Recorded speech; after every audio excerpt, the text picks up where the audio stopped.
well, you probably know me by now if you're here, and I'm in my spaceship going out to space. It's yeah, okay. So I'm just messing about with my green screen. And can you Adam and Eva? It's Adam Hunt, International Master Adam Hunt, and we've already got a donation. A good luck donation. Jayborn, yay! That's pretty cool. Thank you, Jayborn. Very, very kind of you to donate already. Yeah, that's amazing, and hopefully it'll be worth your cash. Now, Adam, hello, Adam. How are you doing, mate? Hi, mate. Yeah, I'm really good. Thank you. Good. And I've known you for a long time, haven't I, Adam?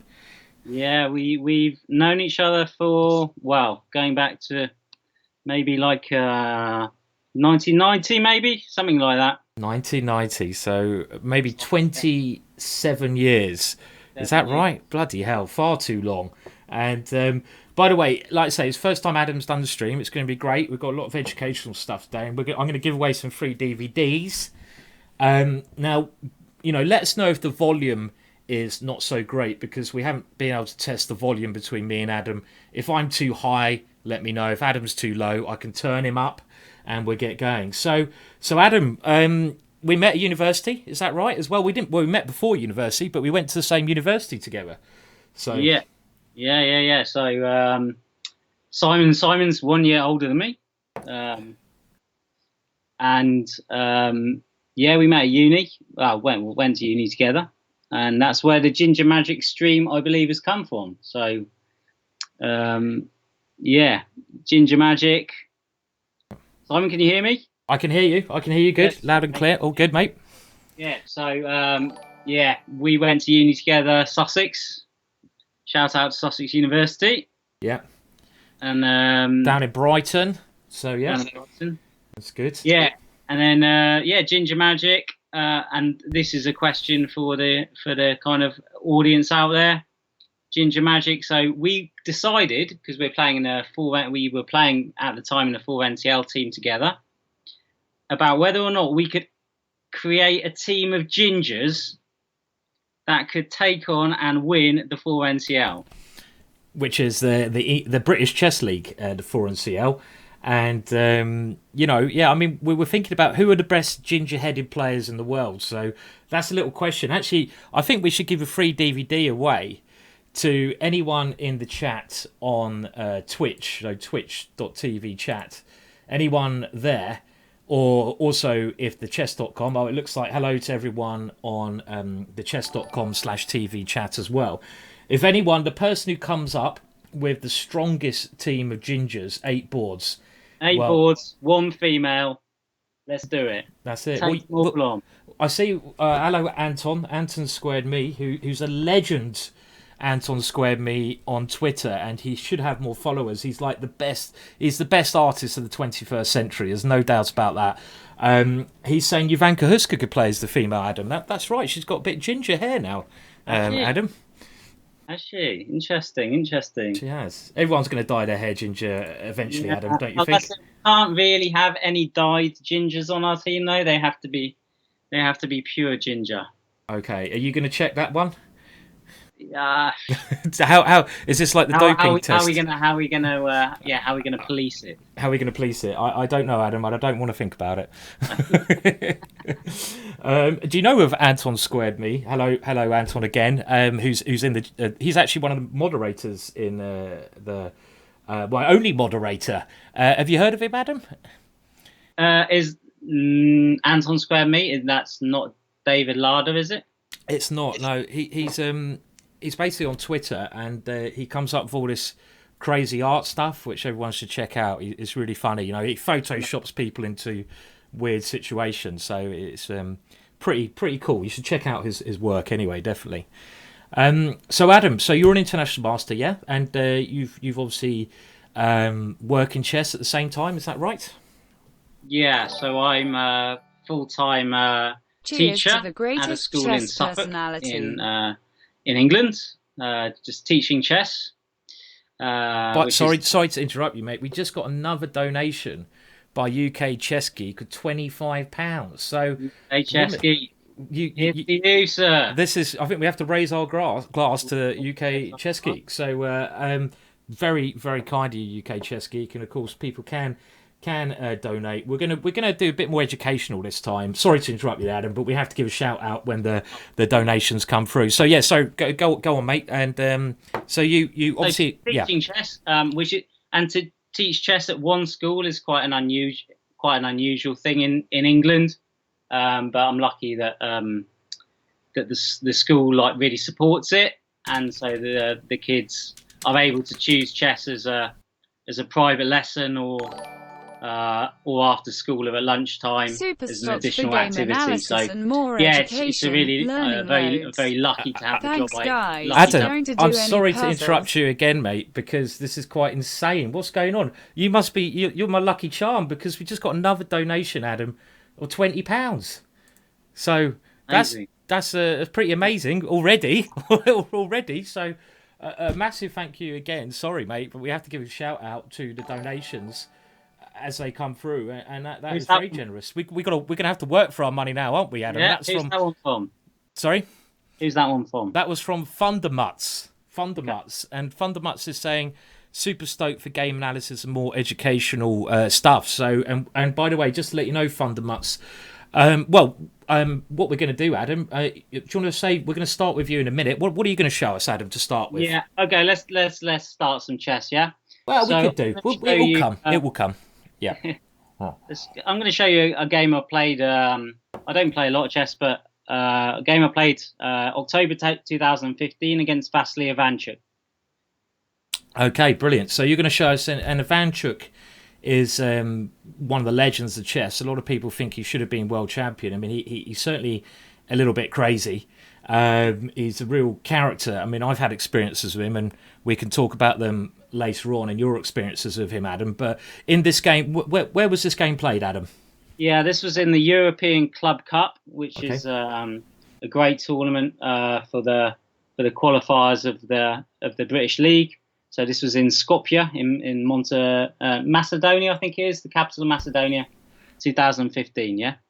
Brilliant. So, and you had white against Ivanchuk at white against Ivanchuk, and it was quite funny because the day before, so the Friday was when I was still teaching at school, and I was teaching my year ones and twos, kind of how the pieces moved, how the pawns move, and that sort of stuff. Yeah. And then knew I was going to be playing on board one for my team. Blackthorn, Russia, in the Club Cup, and was hoping for a big game, and got to play against Ivanchuk, which is not something that happens every day. So basically, you were teaching 6-year-olds how to play chess 1 minute, and then you were playing one of the best players in the world the next minute, Ivanchuk, and his rating's about 2750, I guess, even higher maybe. Yeah, he's a bit of a legend.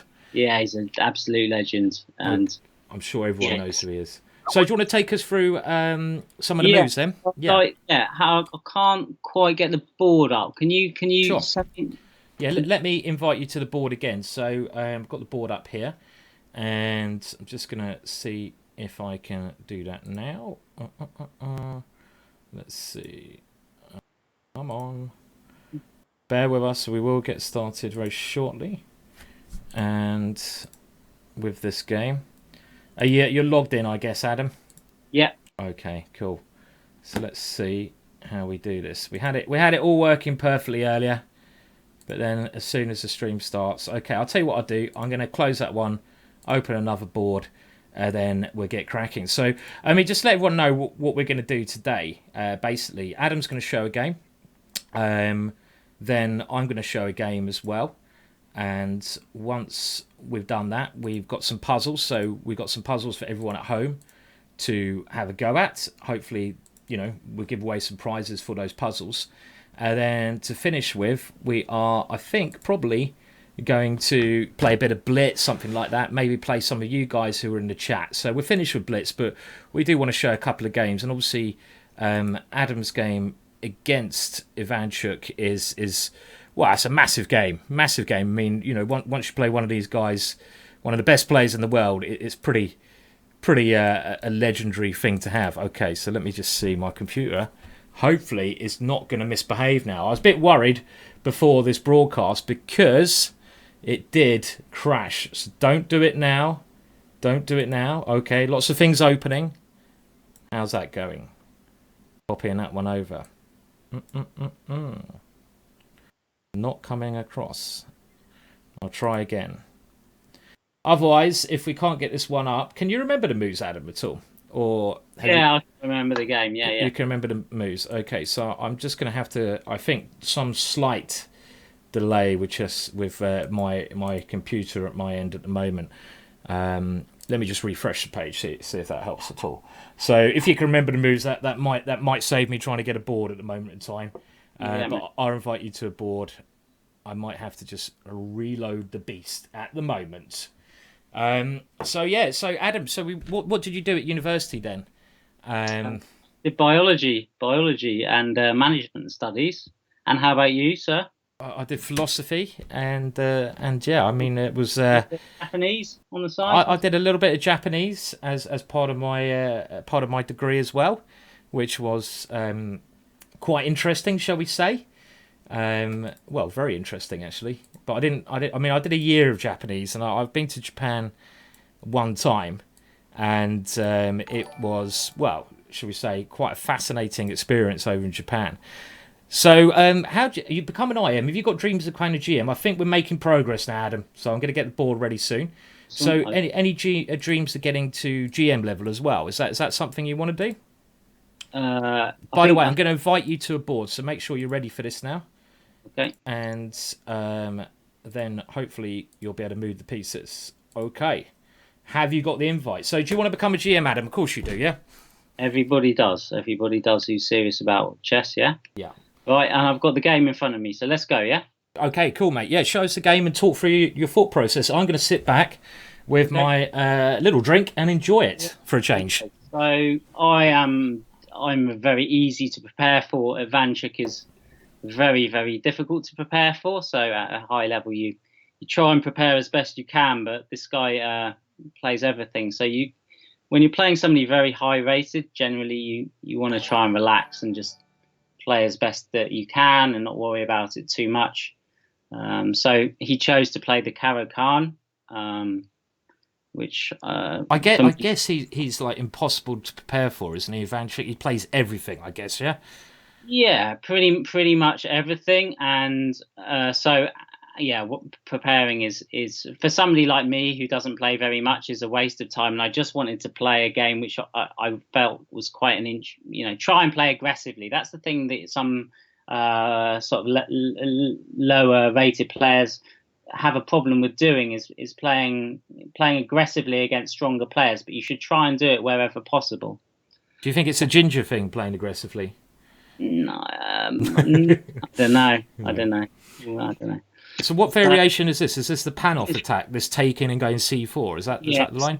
Pan-off attack. So this can often transpose to a kind of Queen's Gambit declined, because you'll often have an exchange of pawns on the c4 square at some stage. So it often transposes. It was just something that I got very used to doing when I was young. My sister, who's quite a strong player, used to play the Caro Kann all the time. So we had these pan-off attacks, basically, which I always found quite interesting to play as white, especially when my opponent was to play e6 in this position. I was always more kind of in favour. I don't know if it will let me do this, of playing knight c6 here and just keeping my options open with the bishop on c8. And there's a nice variation. It's just taken me back to the start. I don't know, but there's a nice variation here with bishop g5. And the main move, perhaps surprisingly in this position, is to go bishop e6. Hang on a minute. So at the moment, I've only got e4 on the board at the moment. So you might have to just basically, okay, I'm trying to follow your board. It should be coming up. What position have you got on? I'm in the position after 5 knight c3 by white. Okay, that's better. It seems to have got back now. Yeah. Yeah, and then I was trying to show knight c6 as an alternative to bishop to e6. Okay, so that's another possibility. Knight c6, then bishop g5 here, yeah? Yeah. Okay, right. And if you just let me know exactly whereabouts you are each move, that will just help me follow as well, Adam, and everyone back at home as well. Yeah. So bishop e6 is considered to be the most popular move. After knight c3? After knight c3, knight c6. Yep. Then bishop g5. Oh, then bishop e6. Okay. Yeah. Then bishop e6. And then there's this really, really sneaky move, which I only discovered a short time ago, which is useful for club players to know, actually. So bishop knight c6, bishop g5, bishop e6. Yeah, so this position here, this move, bishop e2. Bishop e2. Okay, I'll tell you what. If you tell me the moves and I'll play it, it might be easier. So sure. Bishop e2. Yeah. Yeah. So the idea behind bishop e2 is very clever, actually. Okay. So I played this against Igor Kenkin, who's a very experienced German grandmaster, like a Caro-Kann player for 30 years or so. Okay.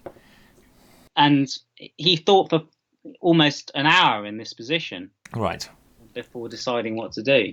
So can anybody maybe who hasn't experienced this position tell us what black should do in this position? Black only probably has one good move. Only one good move after bishop e2. Okay, so you know, if you're watching this, we are keeping an eye on the chat on Twitch and on the chess.com TV chat. So if you, you know, throughout the show, we're going to be asking you questions as we go along. And the first question here asked by Adam is, what is black trying to do here? So what should black do? And the thing I'm thinking now, Adam, is what is the idea behind bishop e2? Because one habit that everyone should get into at every level in chess is to, when your opponent plays a move, so for example bishop e2, try to work out what the idea behind that move is. So a lot of people here, okay, we have first of all, this is Halverdriff saying queen b6. I'd just like to say hello to Killian in the chat as well, who's saying ginger overload. It's the ginger magic hour today, so it is ginger overload. So we've had queen to b6, and on the chess.com chat, queen to c7. So queen to c7 looks a bit dubious to me, but are either of those moves the correct move, Adam? They're not, no. Okay, so, well, I can show maybe a problem with queen to c7 here. I mean, suggestion. I mean, this is a very bad move because you lose control of the d5 square. So white could simply win a piece here by taking on f6 and then taking on d5, and this seems to win a piece in this position.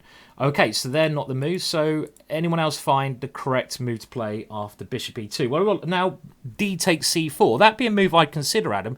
That looks like the most natural move, taking a pawn, winning a pawn on c4. So let's have a look. Is d takes c4 a possibility, Adam? Let's have a look. So d takes c4 has a nasty, unfortunate problem with it. Okay. In that I'm taking on f6 and then playing d5. So the same idea as before. Yeah. Generally, we're gonna take on f6, and after black takes back, this is the trick. White is going to be able to play the move d5. So we'll just see if we can get that one coming. It's just running a little bit slow at the moment, but d5 in this position. So hopefully coming in, and yeah, that win a piece. But I'm just gonna try to, because the ball's moving a little bit slowly for me. But if we go back, this is quite easy to see it's losing a piece. What other moves can be played then? So let me just. So actually, people who I've played against in this position, going up to. I'm just going to have to refresh the page. Sorry, Adam. So a little bit slow at my end at the moment. So okay, and hopefully that will keep the game a bit quicker, because it would be horrible to lose this one. Come on, refresh. I don't know. I think my computer still needs a little bit of work doing to it, unfortunately. So it's refreshing at this moment in time. Hopefully. Oh dear. Following page has been unresponsive. That's not good, is it? I'm going to have to try load it up again. And hopefully we haven't lost it. It's a strange. Whenever this happens other times when I stream, it all goes perfectly okay. But will it load up the game? Yes, it will. And we're back to bishop e2. Okay, so I'm sorry about any technical problems. These things occasionally happen. And hey ho. Okay, so we're back to bishop e2, Adam. So generally, it's kind of a waiting move, this, to go d5 in a lot of positions. Yeah, it's actually not a waiting move, and that's the nasty point about it, is that, as I say, most people actually go g6 in this position. Okay, so g6, yeah. To try and get the bishop out, because the bishop's obviously blocked by the e pawn. Sure, yeah. So they want to go g6, and then after bishop f3, yeah. Mm-hmm. there's actually not a good move for black. This is a very dangerous idea, because you're just trying to gain control of the d5 square, and whatever happens here, It looks take on f6 first. I don't think you do. I think you just go bishop f3. Right. And the idea is to take on f6 and then take on d5, and this is at least winning a pawn, maybe the position as well, really. So there's not a good way of stopping it. Okay. So it's a nasty little idea. Sure. So let's just run through this again, because I just want to see this myself. If you're facing the Caro-Kann yourself at home and you want a sort of good opening, so this Caro-Kann, this is a simple way of playing. Rather than playing the advance, playing something else, you can take on d5 and now play this pan-off attack with c4. And this looks like quite a good way to pressurize the center. And after knight f6, knight c3, this is all very normal. Ivanchuk did not play knight c6 here, he played something else, but knight c6 is one of the most common ideas. And already here you can fight for the central squares of bishop g5.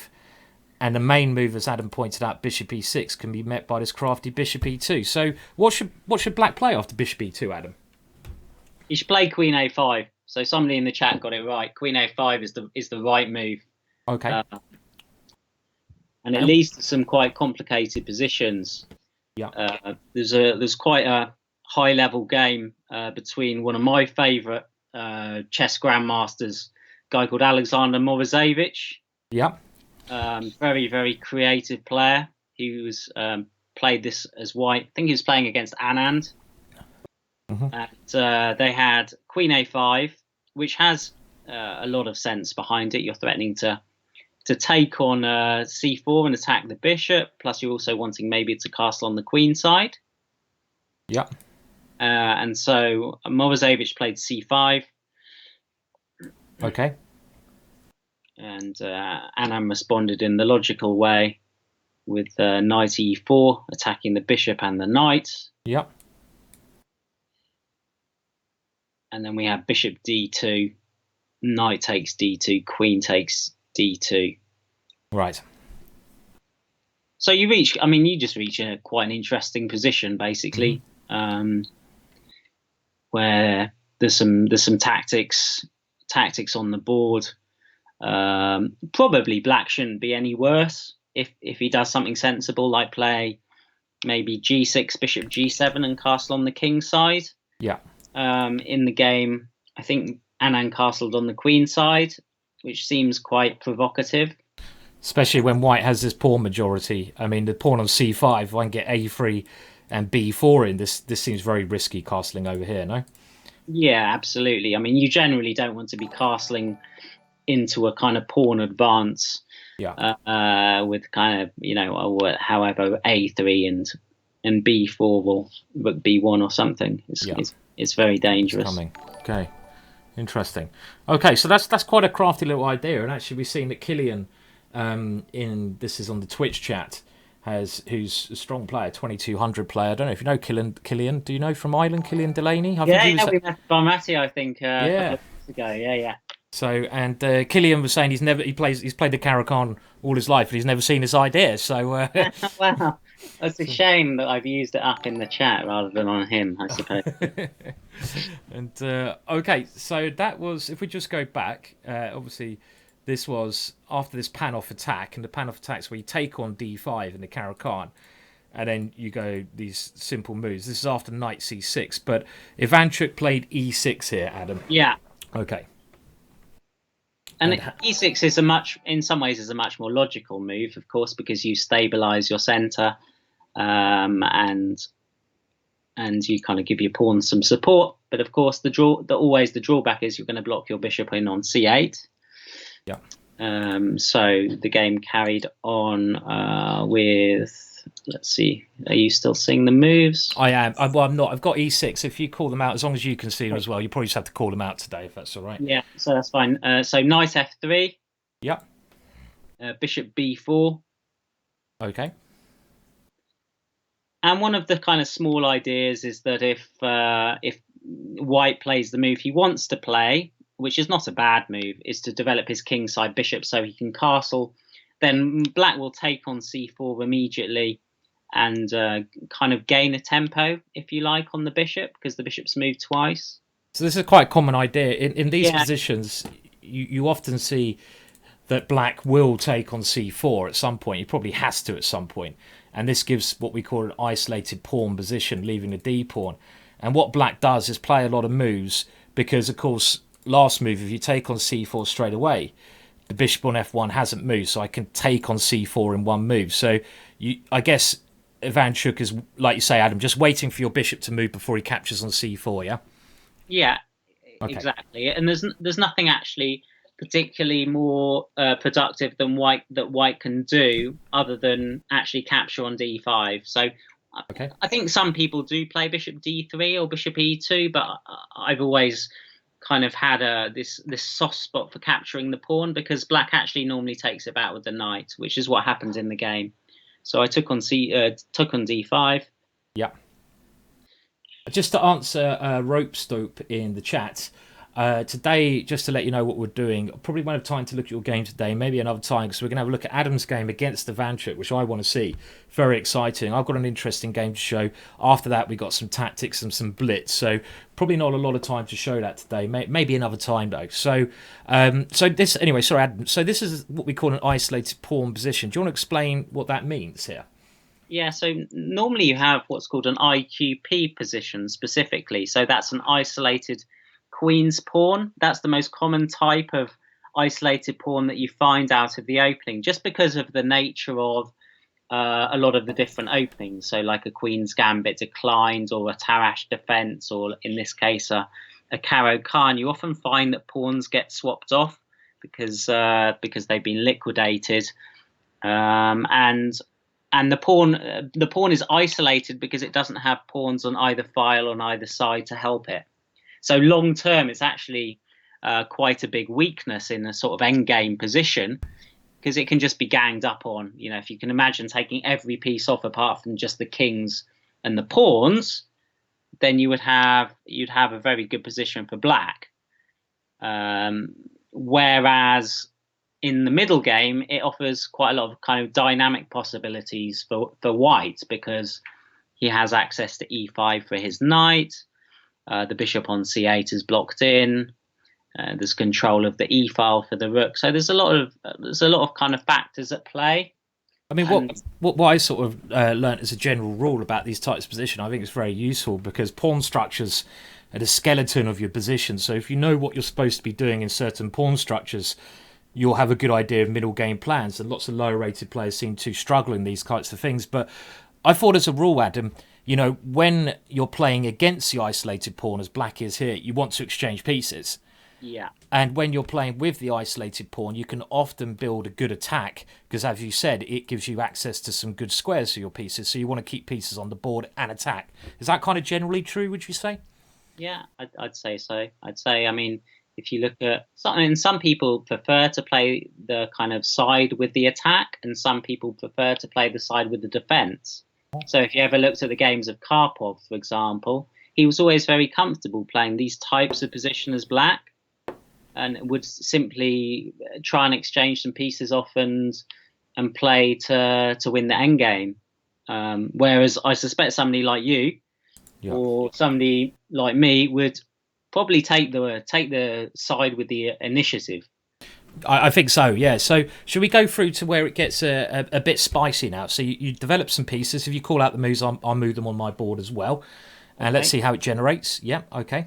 So he's just played knight takes d5. So he's threatening your knight, yeah. I have to deal with that. There's two ways of doing it. You can play queen c2. I played bishop d2. Breaking the pin, okay, very logical. He castled. Yeah. I played bishop d3. And that's a fantastic bishop, isn't it? I mean, that bishop is a great attacking piece. Probably your best minor piece, I'd say. Would you agree? Yeah, absolutely. I mean, as soon as that bishop comes to d3, and you'll know because you've played the French for many, many years, and your knight actually doesn't often stay on f6 in the French, that there's always going to be some nasty tactics that you've got to watch out for. And they're going to be based upon either a sacrifice on h7 immediately, followed by a knight g5, or they're going to be based on knight g5, or they might even be based on some queen c2 type thing. So even here, as soon as that bishop comes to d3, I'd be thinking, do I have to watch out for bishop takes h7 check? Which is the famous Greek gift, sacrifice. I mean, this is, the black king is kind of lacking pieces to defend it. I mean, maybe here it's not quite working because black has a knight f6 at some point, but it's certainly something in the air, yeah? Yeah, exactly. So he played knight c6. Sure. But that's because he has the experience that the sacrifice, unfortunately, doesn't quite work yet. Okay, so I can hear myself again on your thing. I don't know if anything changed there. Probably go. Doesn't matter. So you castled here, which is a normal move. You know what I'd be tempted to do here, Adam? Have a guess. You know me well, Adam. You'd be playing h4 in this position. Yeah? I'd be tempted to lob Harry up the board. Is that crazy? Because it gives the knight a support square on g5. I mean, it's not... I like it, actually. Let's analyse it. Can we analyse it? We can. I mean, I've got the board in front of me. It might be different to your one, but if we talk through the moves, we can have a little look. So h4 is trying to sort of secure a square for a knight. And, I mean, okay, maybe we don't analyse it too much because your game gets very interesting anyway, yeah? So, let's have a look at the game because you get a sacrifice in anyway, don't you? I get a sacrifice in. I quite like your idea. It has a lot of... I suspect there's probably quite a good defensive move for black here. Yeah. Maybe bring the knight back to f6 or something, just to hold off. Okay. But yeah, it's an idea. Interesting idea. Okay, but castles is very sensible. So you just castled here. Castles, yeah. Yeah. And now Ivanchuk played bishop e7. So did he play that to sort of cover the g5 square and just? I think that's why you would normally play it, and also that bishop might be heading out to f6 to eye up that weak pawn. Okay. I don't think there's any reason why he'd ever want to take on c3 anymore because it just repairs the pawn structure. So let's have a look at that. This might be worth pointing out. I mean, if black ever took on c3 with his knight or bishop, let's say he takes with the bishop, for example, I think this is also a positional mistake from black. Now, why would that be a positional mistake, Adam? Because of pawn takes, yeah? I'd say so, yeah. And then you get this lovely position where you'd have your pawn has the ability to obviously to hassle the knight and to push it away, but also... what problems does white have in this position? Black's the one with all the problems. He's got a bishop on c8, which is not going anywhere. We've got this potential now for the attack on the h7 square. And what compensation, if you like, does black have for that? Yeah, I agree. Every time we change the pawn structure, we've got to think, does it help us or hinder us? And this, for black, certainly makes black's position worse because... rather than having an isolated pawn here, as Adam was saying, you're defending that pawn now, and also you're threatening to use the pawns in the centre. So that's a bad exchange here. So bishop e7 makes a lot more sense. Yeah. Okay. And it's actually it's been seen quite a lot of times before this position. I think it can be reached from a queen's gambit declined as well. So he was playing very fast, and as I say, I hadn't played chess in probably 4 or 5 months, and I had been teaching my year ones and year twos the previous day. So already I felt a little bit uncomfortable in this position. Right. Okay. And sometimes that happens when you're rusty, and you haven't played a lot of chess. You kind of your confidence or your mind plays tricks on you a lot of the time, and you're kind of trying to remember what the right ideas are rather than just using your intuition, if you like, and playing natural moves. So my next move was actually, I don't think I took too long. I played rook e1. I mean, another idea here I know is to maybe go queen e2 to e4. This is one idea I know quite common in this kind of position. I mean, worth people knowing these isolated pawns because you get double power, and you try what you I guess want to do here with this maneuver is to make black move one of the kingside pawns because is that bad if black moves a kingside pawn generally? I mean, it gives white a little kind of sense because he's still got both his bishops. Yeah. He's able to exploit whichever pawn moves, if you like. So if you move your pawn to a dark square, I've got my white square bishop. If you move your pawn to a white square, I've got my dark square bishop. Yeah. So either way, you're going to have a little bit of. I mean, you've got both your bishops, of course, but one of them's not defending your light squares because it's blocked in. So you have to be a little bit careful as black. Yeah. Okay. So we now go rook e1. Yeah. And bishop f6 happens, and Ivanchuk. And actually, I was in a real. I do kind of recall now that before I played rook e1, I was trying to remember a game actually that my sister played, and it's quite a famous game. Well, famous for me because it was played in the women's World Under-20 Championship. So it was my sister's best ever result. She won the women's Under-20 World Championship, and she was playing against one of her arch rivals at the time, a woman from Armenia, I believe, called Danielle Yan. And I was trying to remember the game because I wrote about it in my book. I've published one book, and I wrote about it in this book.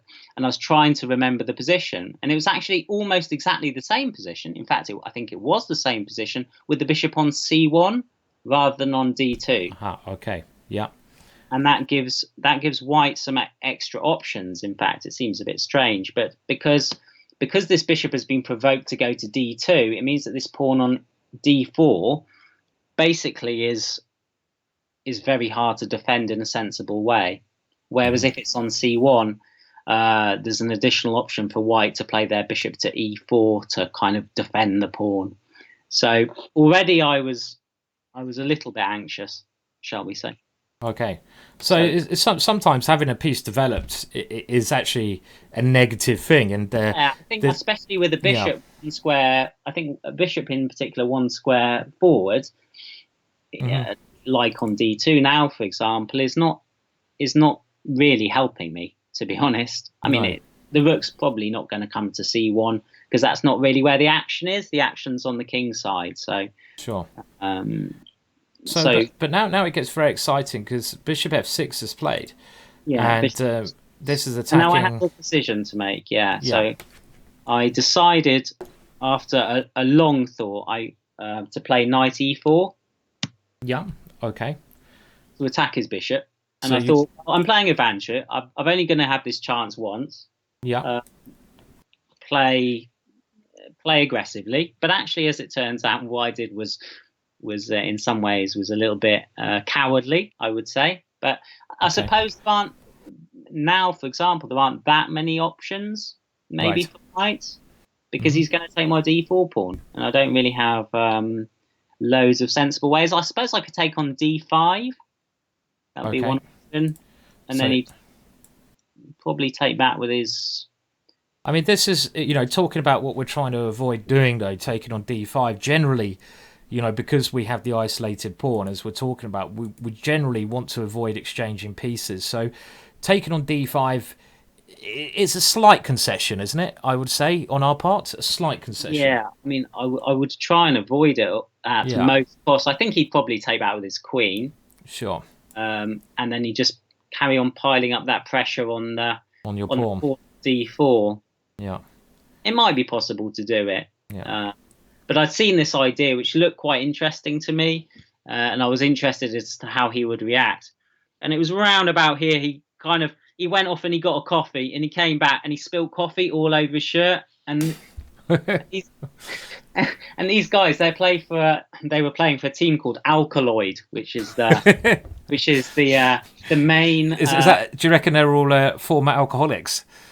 It wasn't. No, in fact, funnily enough, at the end or some way through the tournament, Alkaloid gave us some gifts, and it turns out that they manufacture like dried fruit. Oh right, okay. So you got a banana as a gift. Some like currants or something during the game. What did you get? Sorry. Some currants or some dates or something like that. Right. Okay, that's a great gift. Yeah, lovely. but Alkaloid are a Montenegrin company, and Yeah. so they were obviously quite a important sponsor of the tournament. So they were all dressed in Yeah. these really smart shirts and suits. Yeah. So Ivanchuk on board one, and they had some other good players like I think Yakovenko, and there's a couple of others for a bit further down. And then white shirt. Can you imagine? And Ivanchuk goes away and gets a coffee, and basically just spills it all over his white shirt. That just sounds like Ivanchuk. I can imagine Ivanchuk is a very is a very clumsy guy at times. Yeah. So I mean, I could see that. So let's have a look at the game. So knight e4 played. Yeah. So my idea is he can take on d4 in two ways. So he decided to take with his bishop on d4. Sure. There are some other options that he could take with his knight also. But it leads to quite an interesting line, because now I play knight g5, knight eg5. So this is your idea. You're just trying to start an attack against Black's king. Throw all the pieces at his king here, exactly. And even if it costs you a pawn, yeah. Yeah. So there's a really nice variation. I think if he plays here h6. Well, h6 looks natural because he has to defend this pawn in a couple of ways. So if he moves, I remember it. Yeah, h6 is beautiful. Okay, so if he goes h6, trying to kick your knight away, maybe we can we can try to see if anyone at home. So you see if anybody can recognise why h6 here might not work. So this is a mistake. So is it a mistake, h6? Yeah, I think so. Okay, so white has a very strong idea here. So I'm just trying to think myself what I would potentially play in this position. So some rook e4 or something, or is there some other tactical trick? And what's the idea after rook e8 in the chat? Knight h7 was suggested. Oh, knight h7. Okay. So if knight h7, rook e8. So of course in these positions, don't just say one move if you're looking at home. Try to think of a sort of series of moves. One move is not going to help you. You can't just think one move ahead in chess, because you probably won't get very far. So have a think here. So knight h7 looks kind of normal, but what happens? I would say it actually looks quite abnormal. It does actually look quite abnormal because your knight's trapped there, yeah. In some respects. I mean, I spend a lot of time kind of coaching juniors, and they constantly wanting to put their knights in on kind of squares in the kind of the third or the fourth ranks of the opponent's position, and so quickly they find it's not the right idea, because their knights get trapped so easily. I mean, you've got to be careful when you go forwards. Yeah, I mean, you've got to be careful about the welfare of your pieces. So when you play a move like knight h7, which we're thinking about now, unless you have some good follow-up, this is just a bad move because your knight is stranded there. So you need to have a good follow-up after rook e8. I'd also just like to say hello to, everyone in the chat. Like I say, we're doing a bit more of an educational, slow stream today. We do a lot of different stuff. And I'd like to say hello to Morton, who's joined us. Charlie the Ginger Cat. Hi, Charlie the Ginger Cat. Blazer Rowe. And, everyone else. Aldo as well from Battersea Chess Club. So, hello, Aldo. I'm glad you can come in as well. You probably see your artwork above, Aldo, the Clockwork Ginger, which Aldo is a brilliant artist actually made. I really love this piece of art, so thank you for that as well. Did you watch A Clockwork Orange, Simon? Have you seen it? I have seen A Clockwork Orange. I might go and get myself a glass of milk in a minute. So yeah, have you seen it, Adam? Clockwork Orange? I found it quite disturbing, to be honest. Quite disturbing. Did you see the whole lot of it, or? Yeah. Saw the whole thing. Yeah.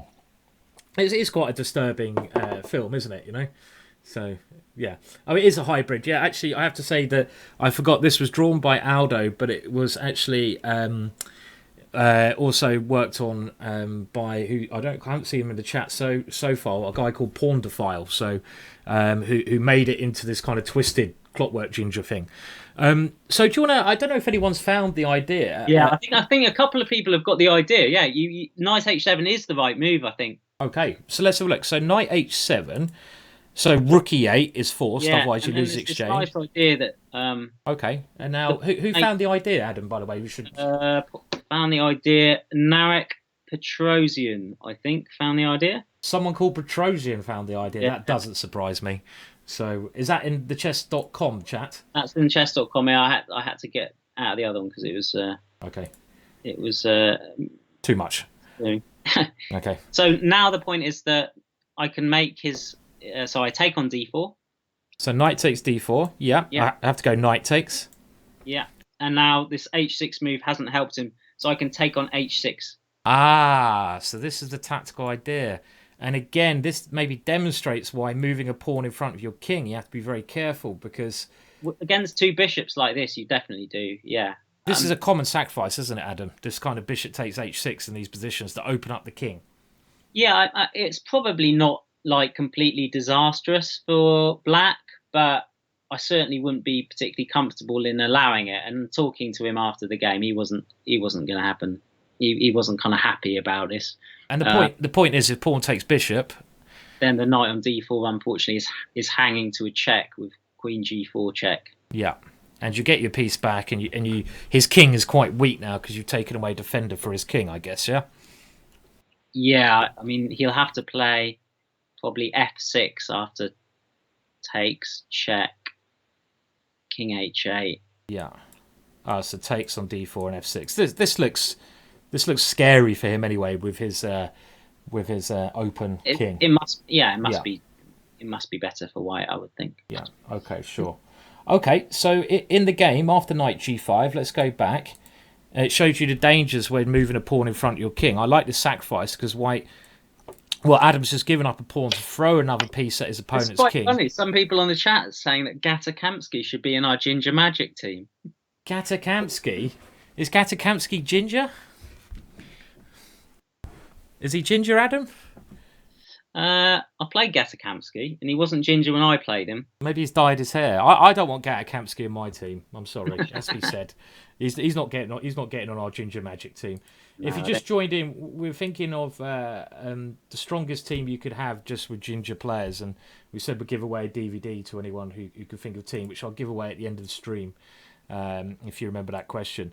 Okay, but G6 played here, and now the fun kind of starts, yeah? So, it does kind of start, but as I said at the time, I was actually a little bit cowardly here. I mean, my idea was quite interesting, but it was essentially designed to play for a draw, and I'm not gonna lie about that or anything. I saw an idea and I thought, whoa, I can draw with Ivanchuk. Here we go. Let's have it. Let's do this. But you know what? Drawing with Ivanchuk is still a good result. So show us. I mean, how do you do it? And I love this next part of the game. It is very violent. I mean, there's some nice tactics here. There are, especially. Yeah. So I played. Let me just 1 sec. Okay, my game's gone missing. I took on d4. Yep. He took on d4. I also like to say thank you for donation there in Cossa. That's very kind. Thank you for the £5. Very, very nice of you to do that. And knight takes d4. And how did the violence continue? I mean, in general, there you'd have to remove the bishop because the bishop is the one guarding the dark squares. So you do that anyway. In fact. So and it was probably only here that I made a cowardly decision. So he took back on d4. Yeah, sure. So it's very important when you're attacking, as well as throwing your piece at your opponent's king, you have to consider which of your opponent's piece is the best defender. And his dark square bishop, which could have come back and defended some squares, had to be eliminated. And here you went for the draw, Adam. But is there any way? I went for the draw in a stylish way. Okay, stylish draw then. Yeah, this is not an endgame draw by any means. So no, so. I mean, here white, I think, has pretty good compensation anyway for the fact he's a pawn down. Yeah. So could definitely play some move like maybe queen g4 or rook c1 or bishop e4 or something like that, and it would have reasonable play. So sure. I took on h7. Okay, so knight takes h7. Wow. And this has a particular idea of mind. Obviously, just trying to destroy the pawn formation around his king. Yeah. And he has to take that one, Adam. And then what did you play here? And then I gave him a check on h5. Queen h5 check. I have to say, I mean, we'll come back to this in a second. I mean, the position after knight takes d4, before we take on h7, I mean, Aldo's come up with a move here as well, which I quite like. And you can probably guess what people are shouting. Some people are shouting in the chat instead of knight takes h7. What move do you think it is, Adam? I can sense it. Might be something to do with Harry. Harry. That's quite a sensible move, isn't it? h4, h5 to try to attack that g6 pawn as well. That looks very logical to me, isn't it? That looks extremely logical to me, yeah. It's probably just a good move, Aldo, to be honest. Yeah. I mean, I think the thing here, Ads, isn't it? You've got loads of compensation because he's got a very bad bishop on c8. I suspect there maybe a slight issue? Okay. No. I'm just wondering, I'm a little bit worried about my bishop on d3 coming under attack from his queen, but... Some tactical lines. There's probably no reason I should be scared. Yeah, I like it. I think it's a good move. Yeah, as I say. And the idea is to sort of chip away at this pawn on g6, and often Harry becomes a good attacking unit when black has played g6. And a lot of positions, h4, h5, can be rubbish. I have to admit that. Sorry, Harry, I've got to admit it. But other times when black's gone g6, it can be a really strong idea. So, okay, interesting idea there from Aldo. And knight takes h7, queen to h5 check was your idea, and this is also very entertaining, isn't it? Here, so in this position, so quite good. I mean, so queen h5 check. And it's not actually a simple draw. So he goes back to g8. Okay, so you're a piece down now. Yeah, so piece down. Give him a little check there. If he goes to g7, then there's going to be some problems with a check on h6. So he's got to go king g8, and now bishop takes g6. The second sacrifice comes. Yeah, this looks very scary for him, I have to say. I mean, I guess it's a draw, but I don't like how his king is becoming open and more exposed every move. No. Yeah, exactly. Like here you might give a check. You might even give it a general kind of piece of advice when you have this kind of rook on the e file is you're always going to be looking for a rook lift. So you're going to be looking for rook to e4 and rook to h4 or something like that. And you're going to be checkmating them down in the corner. Because he's quite badly developed, that can often work, even though it takes two moves. So lovely double sacrifice, I have to say. I really like it. And this is against one of the best players in the world. It's not against some patzer like me. So, it's kind of a... Of time already, because I'd used so much time to not really do anything, to be honest. So he plays the best move, which is knight to f6. So what happens if he takes... I mean, if he takes on f6, does he... If he takes on g6, is this losing for him? That's a good question. I don't think he loses. I think it's probably still a draw. But you can take on g6 check, king h8, and now, of course, you have it at the perpetual by going queen h6, queen g6 check. Yeah, but you should look for more in that type of position. You should do. You might have some quite interesting variations. So let's say we take back with the queen with check, and the king goes to h8. And also, everyone in the chat, have a think what you'd do here with the white pieces as well. I mean, you're two pieces down, but the black king is very exposed. It's lovely to have a draw in hand here. But can we try and generate a little bit more pressure somehow? Yeah. Is there a way?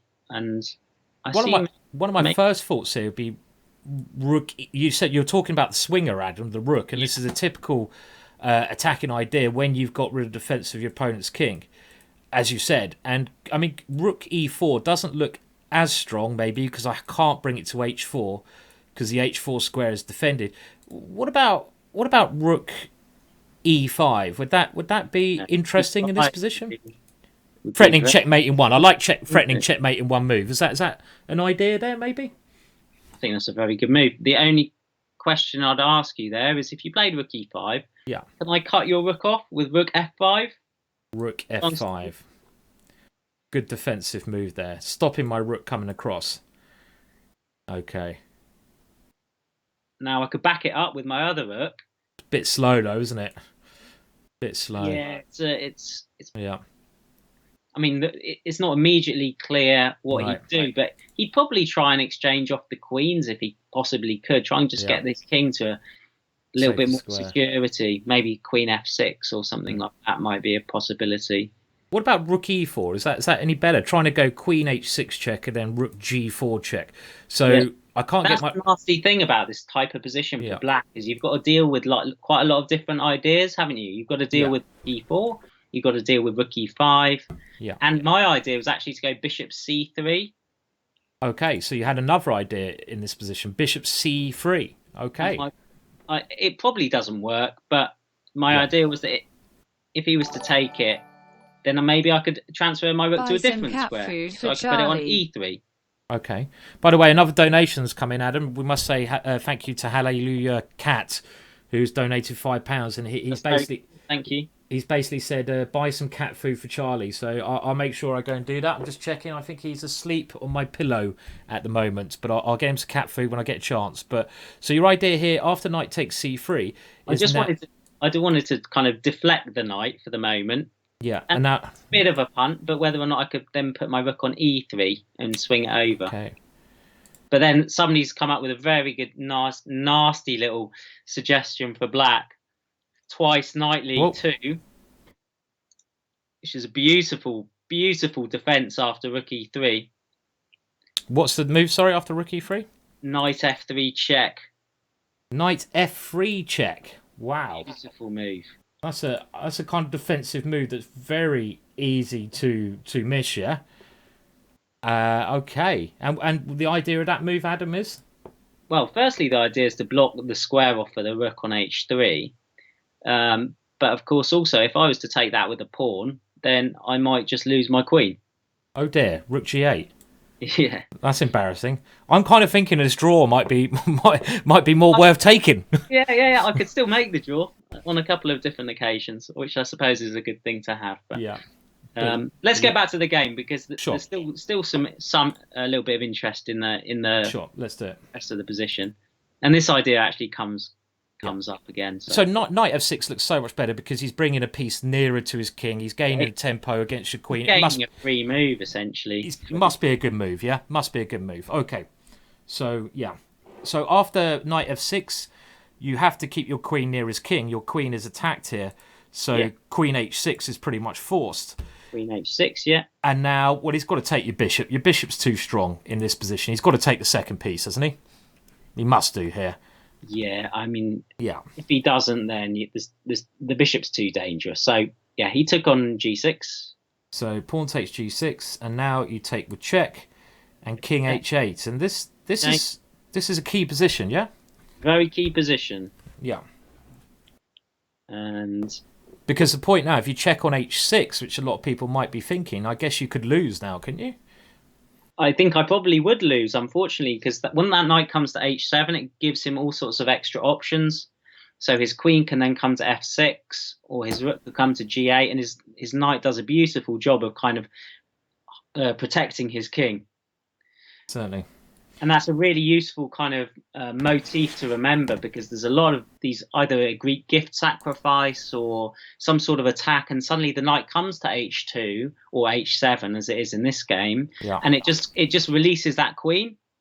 So the queen can often offer the exchange up, and suddenly you'll find that you haven't got an attack at all, unfortunately, and you're probably going to lose. So White has to be thinking about something else, I think, instead of the check. Sure. So if we go back, this is a good defensive move, knight f6, to try to bring a piece nearer to help defend your king.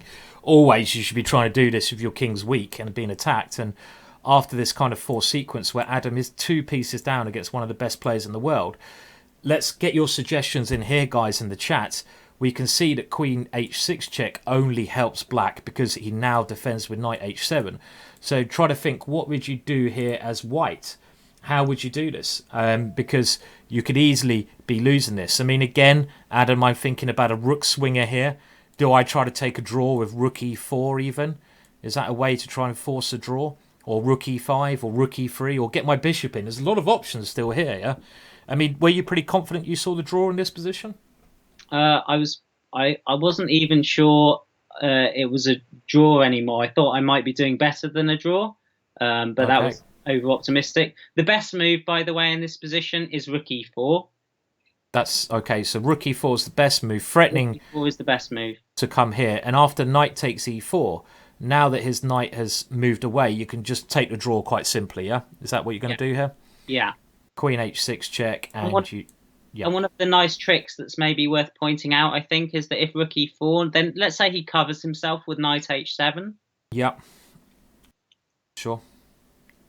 Yeah, we've got knight h7 on the board now. And then you've got, I see, you've got a lovely trick here, yeah? I think so. Rook takes d4, yeah? Yeah. Rook takes d4. I mean, I'm still a piece down. Yeah. I mean, the first point of this is if queen takes d4, bishop c3, so he can eliminate queen takes d4, but he can still maybe play something like queen f6, as you pointed out previously, hitting your rook and trying to exchange queens off. And this is still very messy, isn't it? But your dark square bishop's very strong here as well, so this should be all right, I would have thought, for you, just about. I would think it's probably more than all right, actually. Yeah, I think so. Okay, so rook e4 was the simplest way to take a draw here. Yeah, but I went for another suggestion from twice nicely. Bishop c3, which makes a lot of sense also. And a lot of people were suggesting this move in the chat on both things. So if you suggested this move, you're thinking like a ginger here. So well done if you found bishop c3. And it's very logical to get that bishop on that dangerous diagonal. And maybe also even bring your last piece to d1. He has to be careful here, does he not, Adam, with defensive moves? I mean, what if he goes knight h7? Let's say he does the same kind of thing and he tries to defend his king with knight h7, aiming to get his queen in the game. Did you have something nasty planned here? What would people do in this position at home as well? So knight h7, what ideas do people have here? Did you have something nasty planned against this one? Oh, well, yeah, I think maybe you just made the best move there. Rook d1, I think, was my idea. Simply bring the last piece into the game. Rook d1. It's not doing anything. Why not? Why not use it? Yeah. Yeah. I can see some crazy variation here. I can see some crazy variation as well. You want to go e5? I want to go e5, and now rook takes e5. Yeah. I guess. And you give me a little check, don't you? Yeah. And now you have two checks. You have knight to f3 check or knight to e2 check. And this could be one of those positions where you're going to meet a check with a check. I love these kind of things. and then I'm going to meet your check.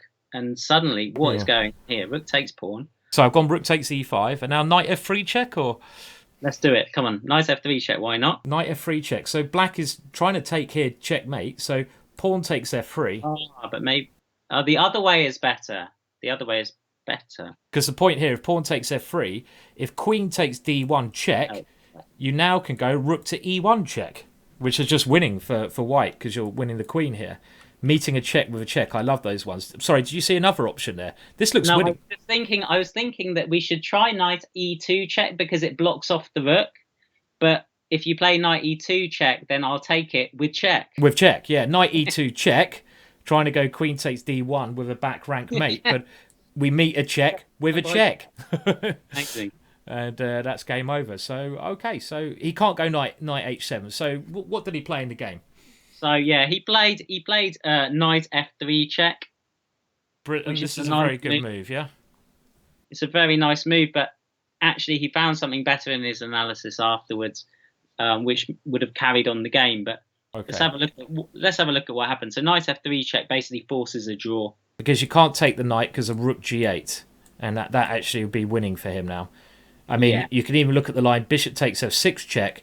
But here, black has a very nice move. Queen takes f6, and you can't take the queen because your own queen is still pinned. And, you know, Ivanchuk finding this very tricky move. So you can't take the knight. So you have to go king h1, Adam. And now he has no option but to take the draw because your bishop is so strong. Is that right? Yeah, he took my rook. So I had beautiful couple of minutes where I was wondering, with about 5 or 6 people watching the game, whether I should take his knight and play for a win. With rook takes e1. Because in the game, let's just show everyone, now you can take the draw because the knight on f6 can't block the checks. And you took the draw in the game. Bishop on c3 is really well placed. Yeah. And that's why it went there in the first place. So the game finished with a perpetual check. Yeah. As it turns out, rook takes e1 would be a very bad idea. Right. trying to play for a win, but he is a rook and a bishop, a rook and a knight up. So you got to be a bit careful here. How does he defend then after rook takes? Well, that's this. So if you go back to the position before the check on f3, I'd be very interested if anybody can guess the correct defensive move for black. Okay. So we're going back to this position here, and Ivanchuk played this knight to f3, forcing a draw. But in actual fact, there is a way that Ivanchuk can play on here, and that's why bishop to c3 is a slight mistake instead of rook to e4. Rook to e4 would force the draw straight away. So can anyone on the chat, either on Twitch or on chess.com, can they find the way to play for a win here with black? Is there any way you can do that here? Play for a win in this position. I mean, it looks to me like there's no. I mean, is there an e5 move? E5 looks like a normal kind of move. I think if e5, you'd be making matters worse. Well, there's a very interesting line here. I mean, I was thinking e5. I'll just show people the way my brain's thinking. And I was thinking, well, I want to do this because if I go rook takes e5, you might have knight f3 check. But now there's a very nice line. After knight f3 check, beautiful, yeah. You can actually go pawn takes f3. And if black goes rook g8, thinking, oh, I've won the queen, well, whoops, rook h5 is actually checkmate there. Because your rook suddenly, you've helped the white rook into the game. So that move doesn't work. So I wonder if anyone else can find a better move. A couple of people are saying rook to g8 in the chat. Other people are saying, a couple of people have said e5. There's a lot of different moves here. It's a lot harder defending than attacking. That is clear in chess. A lot harder to defend than attack. And that is one case with this position. Attacking I find much easier. You just throw your pieces at your opponent's king. But defending is a lot harder. So I'm not sure here. Has anyone said the right move? Queen e8's another suggestion, Adam? Well, I'll tell you a little story. So we finished the game. I was dead pleased, obviously, to get a draw against him. Signed the score sheets, and I said to him, "Well, would you like to analyse the game?" Because in these sort of situations, you only get to play a player of that guy's level very, very, very, very rarely.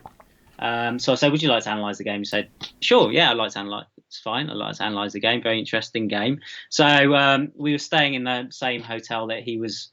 We were playing in the same hotel he was staying in. So he said, "Well, come to my room and let's analyse the game, what have you." So we went up, and he was like, "Oh, somewhere around here I've got a chessboard or what have you." He hadn't unpacked or anything like that. And his whole room looks a bit crazy. So eventually he dug out his chessboard. Yeah. And normally I'll take a plastic chess Staunton set, whatever. He's got this tiny little magnetic chessboard, which he uses for all his analysis and all his preparation on it. And he's like, okay, we'll analyze on this or what have you.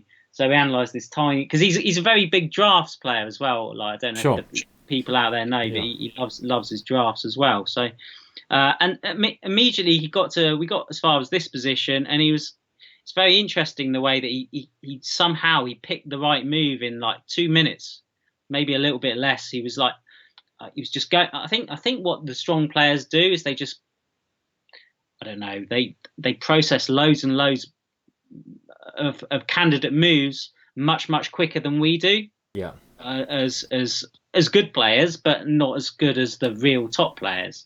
Their brains work that bit faster. I don't know. Yeah. So anyway, the right move was Queen D7, which is a very hard move to find.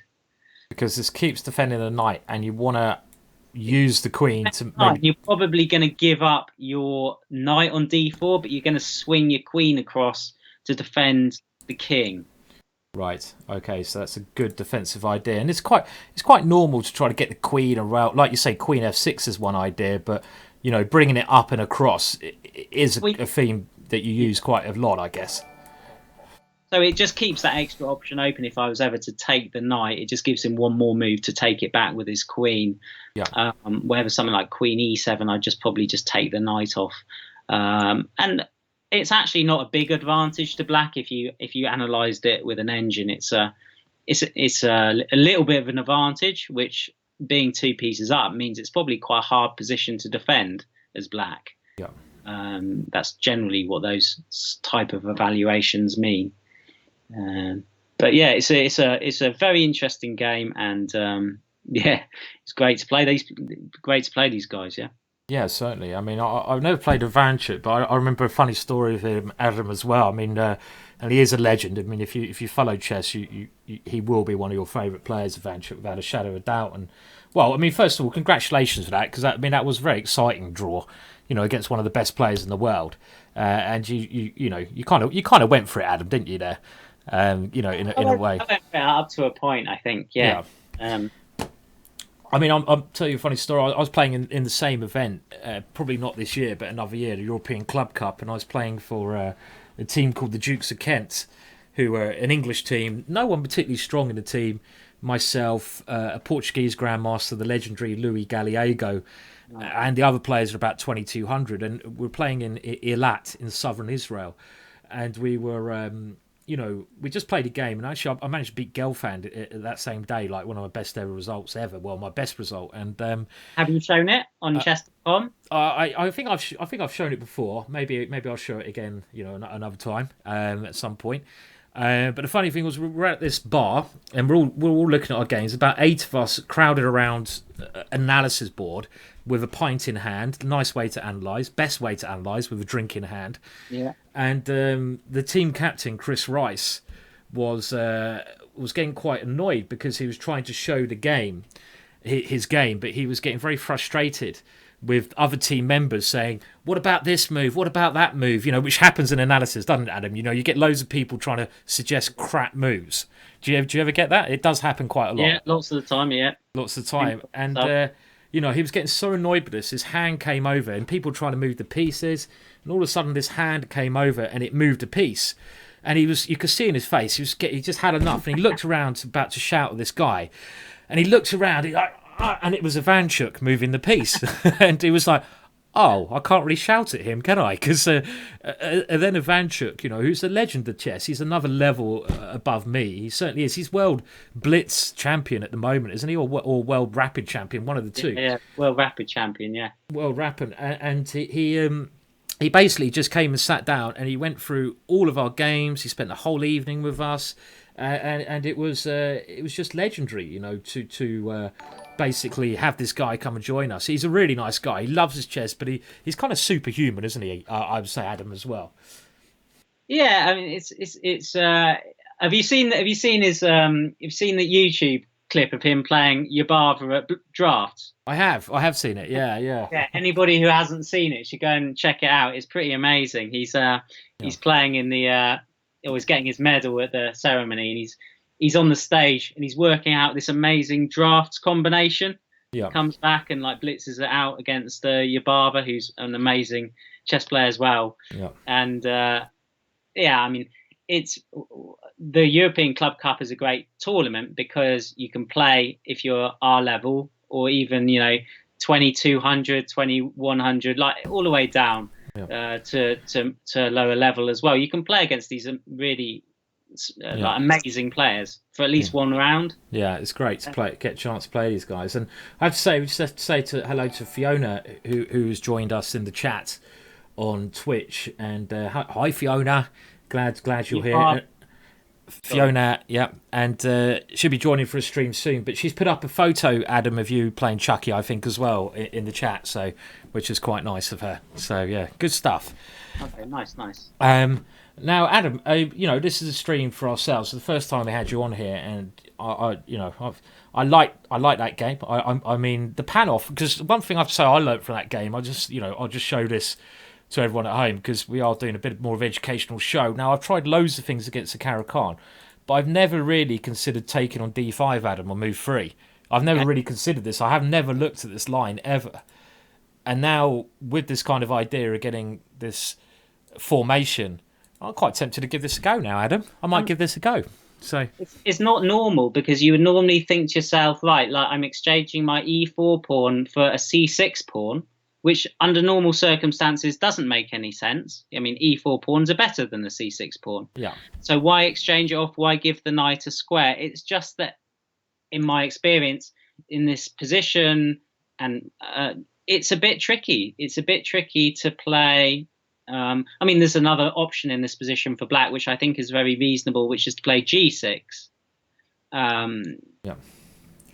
Which Sure. is very reasonable, but I'm it's just a saying. fun line. It's a fun line. I've just seen Aldo saying it's a bit like an exchange French. I mean, it is a little bit, Aldo. I suppose the difference is what you're going to get a lot of the time with this pawn structure on the board here, which we see in the game. A lot of the time, you're going to get this isolated pawn position. And the great thing about having this isolated pawn position, as we saw Adam demonstrate in his game, is you're going to get great attacking positions. Okay, if you get to an ending, you're probably lost, but that's generally the case in my games anyway. But you're going to get a chance to attack. So it's an interesting sort of way to play, Adam. It's also quite useful to note that when that c-pawn moves, which is not an option that is always given to you, you always have these tricky options with your queen. So you can bring your queen out to b3, or you can bring it out to a4 with check. And it can be a little bit annoying for black. Yeah. Definitely. And one line that people might be interested in after knight c6, bishop g5, bishop e6, which is a main move, is Adam's bishop e2, and this is something I'm certainly going to give a go myself. I like that crafty little move. An idea of Morozevich. So yeah, very, very interesting. Well, I mean, thank you so much for showing that game, Adam. Are you going to hang around with us for a little bit? Maybe you got a bit of time, yeah, or absolutely, yeah. Okay, and what we're going to do now, obviously, I've got a couple of puzzles. Which I haven't shown Adam either, so he's going to try to solve them. And one thing I say with the puzzles I'm going to bring up now, you know, this is to get you guys at home, well, on the chat involved. So do try to solve the puzzles. Each of them have got some kind of theme.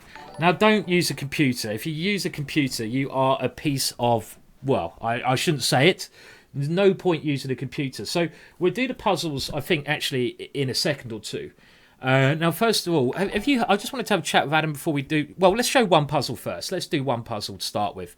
And I'm going to bring this one up. And while I set it up, I'm just going to hide the board. So I've got...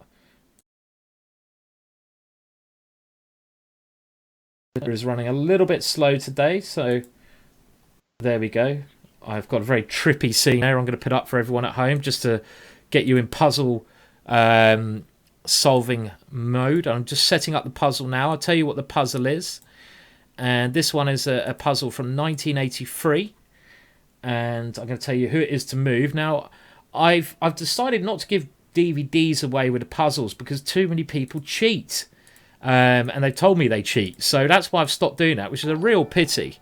But the question in the puzzle I'm about to show you, I hope you like my little picture there. Do you like that picture, Adam? It reminds me of university days, that one. Yeah, absolutely. That's weird. That's a little bit crazy, that one, isn't it? You know what? That's not even moving, that picture. It's not even moving, and it's actually a still picture. It's not moving, apparently. And I just thought I'd put that up there because that reminds me of some of our times in Brighton, Adam. You know. And okay, well, the next question is white to play. And white to play and win. And I like Simon. There's a yeah. comment on the chat. Yeah. Is he trying to hypnotise us? Buy some DVDs. Buy the GingerGM DVDs. Go to the shop and buy them. You will buy the DVDs. You will donate some money. Okay. Anyway, it's white to play and win, and I'm going to see Adam. Can you see you'll probably see it at the same time as everyone else, yeah? Okay. And do you want to talk us through what you're thinking of while people try to solve this? So are we ready? White to play and win. So this is the first puzzle of the day. And, well, maybe some people have seen this before, but not so many. So what are you thinking of, Adam, here? I'm still seeing your weird lines. Fractal. I'm still seeing your fractals. There we go. Okay. So there's a position up on the board. Yeah. So... first thing I do in these type positions, I know that white's to play and win. So I'd look at the material to start with. So white is a 2 pawns down, 2, 4, 6. And black is threatening to make a queen. And we have, looking at the position, got to deal with that. So you always start in these type of positions, or I would, by looking at the checks as a good starting point. Just give me a moment to think about it. So again, if you're at home, white to play and win, try to use a process of elimination. Think what you'd play as white, and we'll just throw a couple of puzzles into the mix. Maybe I'll show a game. Maybe we'll play a bit of Blitz as well, just to keep things a little bit fresh. So, Right. Yeah. So there's a few options here for white. He could give it some. There's only as far as I see, 2 checks he can make. He could play knight e7 check, or he could play rook takes f8 check. Knight e7 check doesn't seem to make any sense because the queen would just gobble it up, and then you haven't changed the position significantly. Sometimes when you look at these puzzles, you have to kind of change the positioning of the pieces. That doesn't seem to work. So then you look at the beautifully placed knight, and that's the main thing I think about this puzzle, is that a knight on g6 is beautifully placed. So you could do something based upon that. Now, let's analyze something like rook takes f8. Okay. So that would be the first move that a lot of people would consider here. Rook takes f8. So queen takes f8 is forced, and then queen e6 check. Yeah. But then, unfortunately, you run into. Oops. Queen f7. Yep, looks safe. A couple of people have got the right answer. Congratulations to them. I know some people do use computers. I'm not saying anyone is using a computer, but I know we've had. I actually recognise someone who used a computer before has got the answer quicker than anyone else, nearly. So I'm not going to say congratulations, but a couple of you have got the right answer. And one thing we can learn from this, just the way Adam's going through it, is the process of elimination. You look for checks first in attacking positions that are critical. Now, knight e7 check hasn't been working because it loses piece. Rook takes f8 doesn't seem to work because it's probably just leading to a draw there. Okay, you've got a couple of checks, so you've got to look for something else here. And I think it should be sort of clear that one of the things that's defending the position is the queen on f7, so you need to deflect the queen on f7. And I have to say, I'm not going to say everyone's name who got this right, but well done if you did get the puzzle right here. So what is the right move, Adam? The right move is queen e6. Queen e6. Very good. You have to just look past the obvious first move, which is queen takes queen, which should be the natural thing to do. Yeah. So you distracted that queen away. Yeah. Because then that would be checkmate, because rook takes knight, king h7, rook h8 is mate. Yeah. But you'd also have to then consider maybe what happens after rook takes rook. Okay, so that's what happened in the game. Maybe there's nothing else, because let's say black got another queen here. Well, again, rook takes f8 check is crashing, really, because it's going to be rook h8 mate. So rook takes c8 is what was played, Adam. And now, well, you go knight e7 check, and that's the point of the combination. King to h7, queen takes f7, and you're threatening queen to g8 check. And here, well, the black king is in too bad of a situation, yeah, Adam, I guess, to do anything here, yeah? Yeah, I guess if the rook wasn't under attack and there wasn't the threat of checkmate, yeah, there will be a kind of some sort of saving grace for black, because he could he could make a queen or something. But I think there's just too many threats, unfortunately. Yeah, and that was basically the answer to the puzzle. And so well done if you got that one right. You did very well back in the chat. I'll just show you how the game ended. The game ended knight e6, trying to cover this one. But now white simply took on c8. And, okay, black did get a queen. So it's still maybe okay. But now you have to still be careful here with white, because if you take on e6, well, maybe black's got some chances now. Queen takes pawn check. But threatening checkmate is nearly always a good move. And when the knight comes back in, you're threatening checkmate. And after the queen now is forced to a very passive square, now you can take the knight. And this is easily winning now, because you forced the black queen backwards. So well done if you got that one right. Should we go for another puzzle, Adam? Why not? Let's do it. And then I think we should I'll play give some. you a puzzle if I can remember one. Yeah, I don't know how we get it into the position. To be Okay. honest, that's the only problem. Maybe next time. Next time. My brain can't solve any puzzles today. But we can play some Blitz maybe after the next puzzle. What do you reckon about that? Do you want me to whip your bottom at Blitz? Yeah, you can try. Let's do it. Yeah. Okay, so we'll do one more puzzle, and again the same thing goes out to people at home. If you can get the puzzle, let's see. I'll set it up and I'll tell you who it is to move. Good luck solving it. Remember to try to work through all the lines. Don't use a computer. And at the end of the stream, we are going to give away a DVD for the people who pick the best ginger team. We've got Bobby Fischer in one of our teams. Bobby Fischer, has he got ginger hair? You've got to have ginger hair to get in our team. Bobby Fischer wasn't ginger, was he, Adam? Don't think so. I don't think he was. I'm pretty sure he wasn't. He wasn't ginger. No, he wasn't ginger. Bobby Fischer wasn't ginger. I'm pretty sure about that. So any other stories, Adam, you want to say from our times of place? Remember that when we played English League once? Can you remember that one?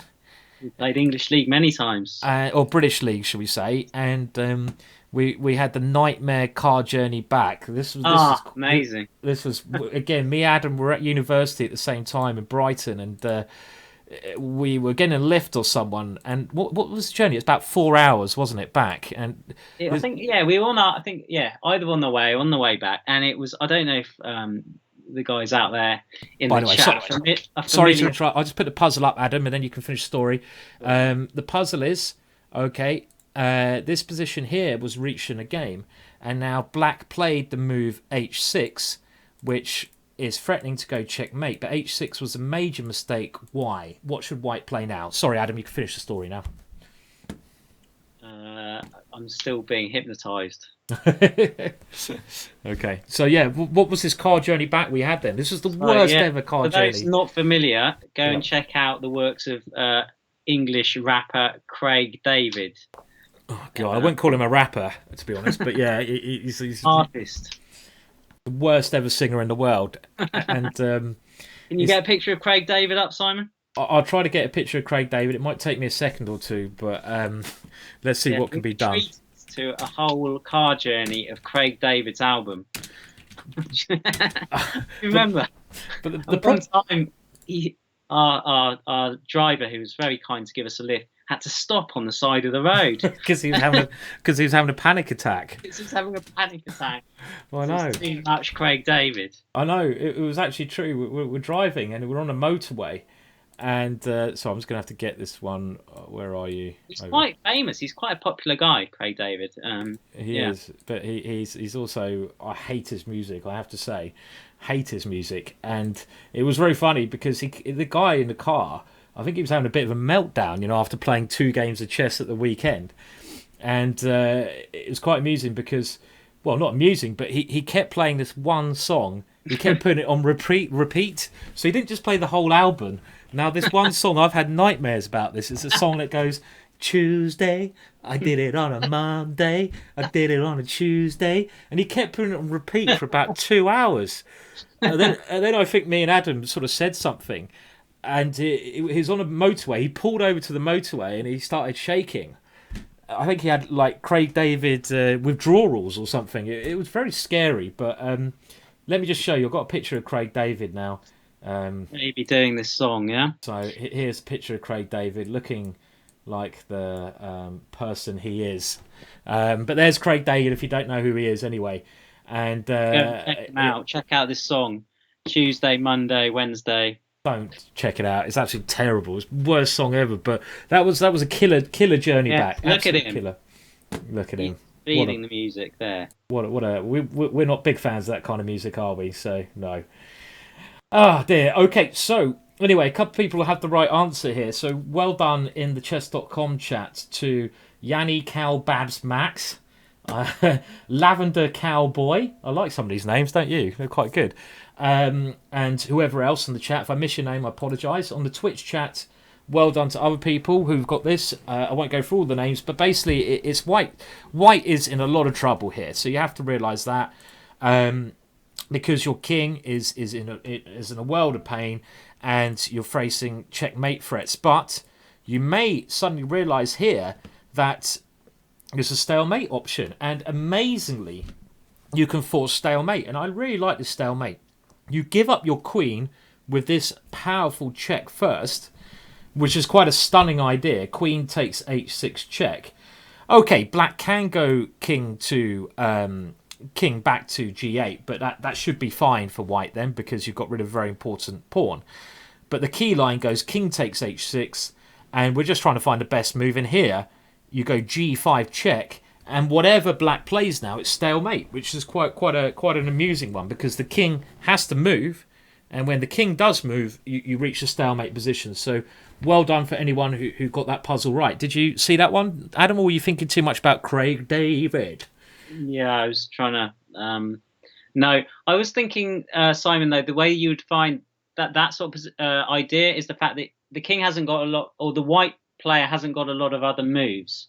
So when you have a situation where your king is very, very short of squares, you can kind of try and often manufacture these stalemating tricks in some way. Although I'd ask you, though, after king g8, what maybe does white play? Okay, so the key line is, as we said, check. Okay, king g8 now.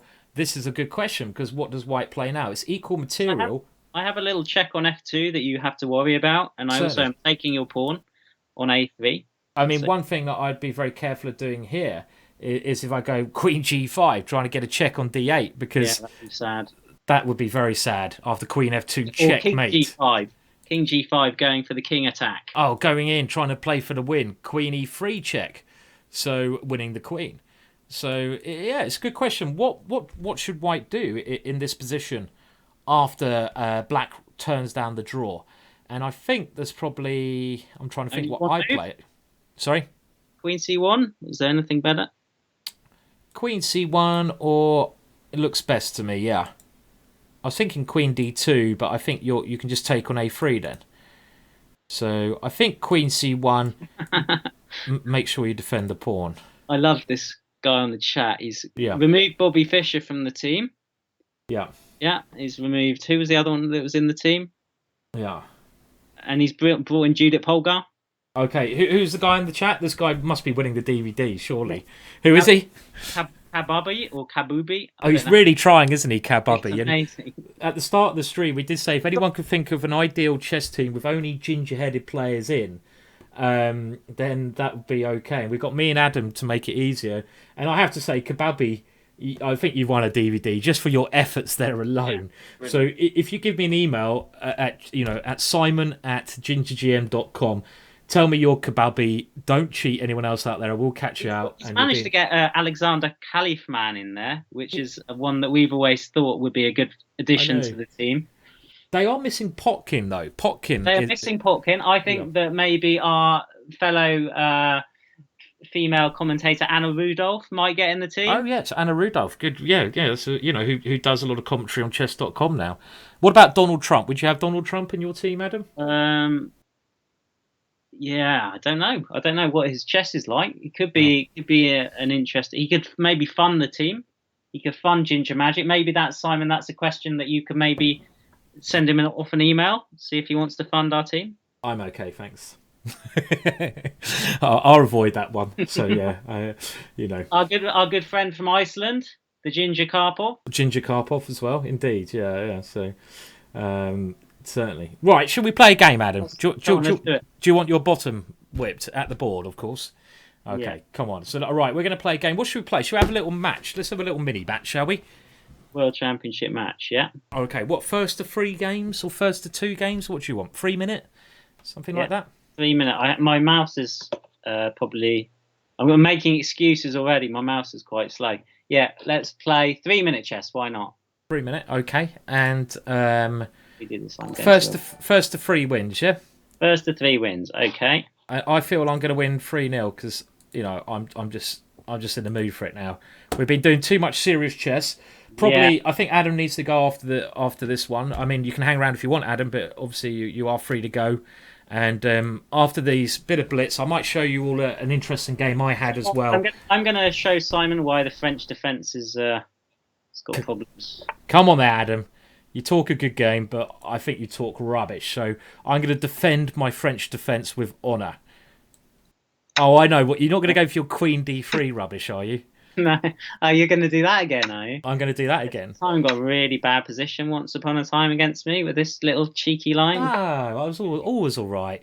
But then I prepared this move. Oh, lovely move. And this move I found is actually better for black. So put that in your pipe and smoke it.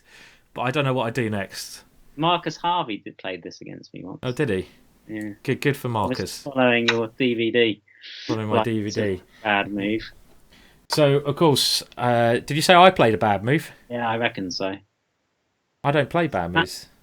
Now look at his poor rook in the corner. I'm not concerned yet. Can I go here calmly? It's the kind of calm move you play and you're like, oh dear, I'm not sure. Get some pieces out. I need to do a bit of defending here. Okay, you're getting pieces out. I will do the same. I'm a pawn up, Adam. Simply a pawn up. True, you're pawn up. I'm a pawn up. Right, it's and time. You've got bishops. Sorry? You've got 2 bishops as well. I've got 2 bishops, I'm pawn up, and I'm going to checkmate you. Here come my attack is coming. Is coming. True, but you haven't. Oh, I was going to do something. Here comes the attack. I'm not sure I like my pawn structure so much. So. Let's take your knight. Okay, what are we playing to? First to 3 points, yeah? Yeah, first to 3 points wins, yeah. Okay, so this is like a crafty move. Whoa, what was that? What is that? Now, can I sack my queen? No, it looks a bit crap. That was a crafty move, Adam. I'll give you that. Thank you. They call me the endgame maestro. Look at my pawn structure. It's disgusting. I'm going to decline your endgame. Okay. You will take my ending. You will. Oh. That's brilliant. No, I'm going to have to take his endgame, I think. Now, you don't normally see me grovelling for an ending, but I was a little bit concerned. I'm still yeah, this is mildly concerned in this position. I've got awful pawn structure, and your knights look pretty good, don't they? Sometimes in these type of positions, the bishops can just be really, really dangerous. Like you've got to check on g5, and then you can put your rook on the b file. But not don't this want to give position. you ideas. But, not this position though. Basically, okay. Not. I don't know. Well, I'm gonna have to give up 1 pawn, I think, to try and liberate my pieces a little bit. But your knight is very well positioned there, so that's kind of annoying to get rid of now. I know. Yeah, I think you got a good position, and my bishop's out of the game. But okay, what a horrible pawn structure that was. And now I've got this beautiful knight e7. Ah, that's annoying. This is getting worse. And never give these pawns. Give your pawns like that. Right now, do I want his bishop? No. I've had worse positions than this. Right, so here I have this to exchange off his good bishop rather than his bad bishop. Blockwork stuff. Blockwork Ginger. You played well in this game. You kind of came out attacking me here. I don't like it when people attack me, Adam. That's not very nice. Well, nobody does, do they? It's much easier to play attack than defense, isn't it? It is. I'll play on a little bit. I'll try to. I'll let you show your famously. This is always dangerous because my technique is not normally very good. But here I should be able to win. Oh, he's got check. King B1. Only way I'm going to get this one. Go on, stop the check. Here comes my king. Here it comes. Look at it run. Can I put you off your stride with some naughty talk? Yeah. Well, of course, you never win games by resigning, but this is... I was hoping you wouldn't take that one. My one chance was to go h3 and try to win your h-pawn. But as soon as Harry goes Things are looking Yeah. very bad. Yeah.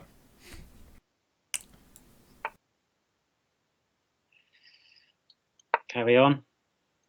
Your pawn's becoming a little bit of a nuisance. But your time, Adam, you worried? I can't even see my time. You What's my can't see your time, but that's good. Oh, you got about 2 minutes left. You got loads of time. Go and have a toilet break or something. You sure you don't need the toilet, Adam? Is the toilet not calling you? When are you going to give me a move like that? Oh dear, Simon, dear. Ah, stalemate anywhere? Have you seen my stalemate trick? This is where the stalemate tricks come in, all the time. Stalemate. Where's my stalemate? Come on. Like mating there. Oh. Oh, that's enough. I think you got enough time there, Adam.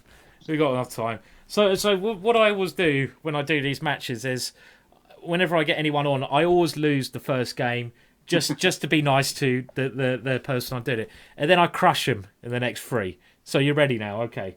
Okay, let's try this one. Okay, so you're offering a French defence. Okay, I'm going to go for the London system, which I've done some DVDs on in of course, my YouTube Have you ever channel. done any DVDs on the Dutch? I've done a couple of DVDs on Dutch. Well, I've done one. I've done 8 hours of Dutch tuition, which you can buy from GingerGM.com. Buy the DVD. I'm already in trouble because I don't know what to do now. I'm going to get my knife out there. It's quite funny, actually, because someone on my YouTube channel suggested this G4 move and said, oh, you can play what about G4? And I thought, well, that's got to be rubbish. But then I looked at it and thought, oh, hang on a minute, it's quite interesting, actually. So quite an interesting idea. So I'm going to come for you, Adam, now. I'm coming for you, king. Oh, it's a bit like your Chucky game. Yeah. Except your... Look, No, I'm not going to counter-attack you. Can't really. I'm going to run away with my king. Ah. That's beautiful. Beautifully wimpish behaviour. And now you're going to go queen h5, yeah? Yeah. I saw that. And then I'm going to... Oh, no. Ah. Queen g8. Queen g8. And then you're going to take my pawn on h7, won't you? Oh, am I? I don't know. I didn't see that one. Take on h6. I'll let you work it out. I'm not working it out. You can work all these things out. So. Okay, let's try it. Wow. Can you really play that one? That just looks like it shouldn't be legal. We've also got bishop g6, which is quite a spicy move. Yeah, I think you just take it, don't I? I'm just gonna have to come back. I feel can't foresee anything else here. Bishop e3. I've still got this fantastic. We're talking about this bishop, this light square bishop earlier on, being a great attacking piece, and it does seem like this should be a good attacking piece in this position. Especially, you know what pawn's coming, don't you, Adam? What pawn's coming? Yeah, I'm worried about it actually as well. Can you feel it coming? I can feel it coming, and actually, I don't really have a lot of active moves at the moment. You haven't got very good development here, I have to say. Let's try that one. Okay, leave this one out. Someone's saying they brought all my DVDs, so thank you very much for doing that. That's very generous of you. You can buy my DVDs from GingerGM shop if you want to. So cheers for that. And we've got some very exciting plans. Harry, come on! Sorry, I always get excited. Right, I've got to get rid of his bishop. Okay, right. You have to try and get rid of my bishop. Now, okay. Well, the reason I did that, I don't know if it's a good idea. I just wanted to close down your bishop. Was that maybe a clever idea? You're kind of defending, though, aren't you? Now you're kind of defending. Counterplay. I wouldn't go that far, you know. I wouldn't say counterplay. Not with Harry coming up the board to molest you. Have you ever been molested by Harry before, Adam? No, I'm going to take him. Get rid of him before he does any damage. Okay. You sure Harry's never molested you? Come on. No. Are you defending well, though? Thank you. Stop it. I need to use a bit less time, though, don't I? No, take your time. Can you see your time now? Yeah, I can see my time now. You just blundered a pawn there, though. I sacrificed a pawn. Thank you very much. Blundered a pawn. What kind of patzer do you think I am? Blundered a pawn. That's cool. Another pawn. Sorry. You just blundered another pawn. Do you not heard of sacrifices? I didn't actually see you could take that one. That one was a bit of a shock. All calculated, of course. What the hell are you? Oh wow! What is this? Oh, this is naughty. I forgot about that one. Naughty defense by Adam, and he's got another check. Leave me alone. I don't like. I like. Is this? Are you allowed to say you like doing the molesting but not being molested? No, I'm not allowed to say that. Okay, well I just said it. Defend the king now, and we shall win. I think. Wow.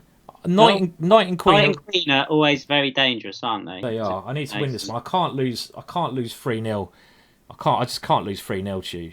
I'm gonna have to find another game if I lose 3-0. Free check. Free check. Could try free check. Well, I think I got you here. You're down on time. I've got a hold on the dark squares. This position might not be so bad for me actually. I think I might be better here.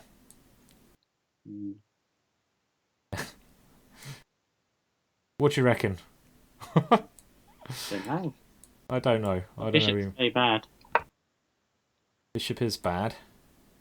Okay. Weird position. Well, that's not a good move. Oh, thank you, sir. Very generous of you. Very generous, Adam. Very kind. Where's the resign button? It is just below the chessboard. Just below. So people are saying get your GM norms, Adam. So Well, not if I do that. Not if you do that, but it's Blitz chess, isn't it? At the end of the day. So sorry, don't know how to resign. You have to. Okay, well, I think it's just below. You see where if you click on the board sign at the top, then it's just below there because you'll be using that resign button a lot in the next two games. So you better get used to it, Adam. Okay. So one game all. We're playing first 3, and then we put another puzzle up. Oh my words! What is that rubbish? What is that rubbish? You can't play that rubbish against me. Now, who is my favourite pawn today? It's the E pawn in this game. Does my chat ever annoy you, Adam? Ever? No, not really. It's fine. Good. Yeah. I mean, you should be like on the streets in America, I reckon. What, homeless? That's not very nice. You're saying I should be homeless in America? Just. Why'd you say so? I thought we were friends. Streets. No, just trash talking your way through. Trash talking. Okay. Oh, you meant trash talking, not actually in the trash. I was going to play knight g3, but I know what's going to happen if I go knight g3. Get ready for this big boy. He's coming. Okay, that looks like a sensible idea. Okay, I've got a lousy position already. This e5, e4 is a very interesting way of playing this opening, actually. If anyone wants a weird way of playing against 1b3, then I do suggest this line. Is it quite good, is it? I don't know about good, but it's interesting. I really want to push Harry, but you're trying to stop me, aren't you? Yeah, well, this is my main goal here. It's to stop the H-pawn, and then I'll win. As you stop me moving, Harry, I'm going to move it. That is just provocation. That is provocation. That's provocation, and we're going to have to do it. Because, okay. Now, I've opened up the H-file, but I don't know how I'll better use the H-file. Maybe you could sack your rook and then go knight b4 to check me on d3. Yeah. Or knight e5 straight away. Looks like a tempter as well. It does. Let's go for this one. This looks suitably crazy. Bishop's going to come back, try and hold on to that square. I was thinking about bishop g4 here, but I don't know what is happening there. I'm gonna keep it tame. I'm gonna put my bishop on f6 first, just to keep the possibility of bishop g4. Quite a clever move because I wanted to play f4 and take back if you take me on passant with my knight. The knight. I can't do that now. This gives me opportunities. You move your knight, I've got a check, and I can take your bishop on b2. What am I gonna do? I'm definitely not gonna castle. Oh, go on, make my. I dare you. Oh, I know he's gonna do it. I dare you to castle. Oh, he's done it. He's done it. He's done it. He's dived in with the castles. The guy has no fear. Just No for you. fear. Man. Sorry? Just for you. Just for me, Adam. That's, Okay. Okay, this might be a bad decision. Almost certainly is a bad decision. Right. Oh, my pieces are just floating now. They are having the time of their life. Look at them. Look at them floating in. They're coming in the position now. Ooh. Is that not good? Oh no, I wasn't expecting it. Well, I thought might as well get my other rook in the game. Oh. A lot of people have been asking me why I'm in a spaceship, by the way. And the reason is there's no reason. And I've just done a stupid bloody move. What an idiot. Oops. God, I was thinking about my spaceship. You really were. Oh no, what that was horrible. Horrible move. I didn't play knight c5. Well, I thought you had b4 and I lose a piece anyway. It's a sacrifice, Adam. I sacrificed to provocate your queen into a slightly more inferior square. Okay. That was right. Come on. Gary, time for Gary. No, I think it's time for something a bit more. I want to go rook takes h2. I really want to go rook takes h2. Can I do it, Adam? Don't think so. You don't think so? Can I do it? To do it, you're obviously going to do it. It looks a bit crap, I have to say. Well, it doesn't look that crap. You can check and then. Okay, you know what? I'm gonna prepare it. Now you see, I've done this. Oh no, I haven't done it cleverly. Okay, I'm preparing. That's right. Okay, I see what you're preparing now. So now you've told me, I'm going to stop you. Go away with your defensive rubbish. What kind of defender are you? Are you a man or a defender? Okay, now I'm just going to calmly swap the queens off. Go away. Go away. This is no fun. Oh, go away. You're taking all my attacking pieces. No, don't do it. Don't do it. Okay, well, I'm obviously gonna. You're obviously gonna do it. He's done it. He's done it. Okay, but I mean, at least I'm not a whole piece down now. Serge, you might fall into my trap. Oh, another little cheeky one. God, you're quite a cheeky individual, aren't you? I seem to. Well, now the initiative has turned, isn't it? This is why this should be good for me now, I guess. 23 seconds. God, I was going to swear there, but better not. Oh, you? No, you've got about a minute and a half here, so there's no worries about your time. I'm down to my last seconds. You've got at least 2 minutes left, Adam. At least, about 2 minutes, I'd say, something like that.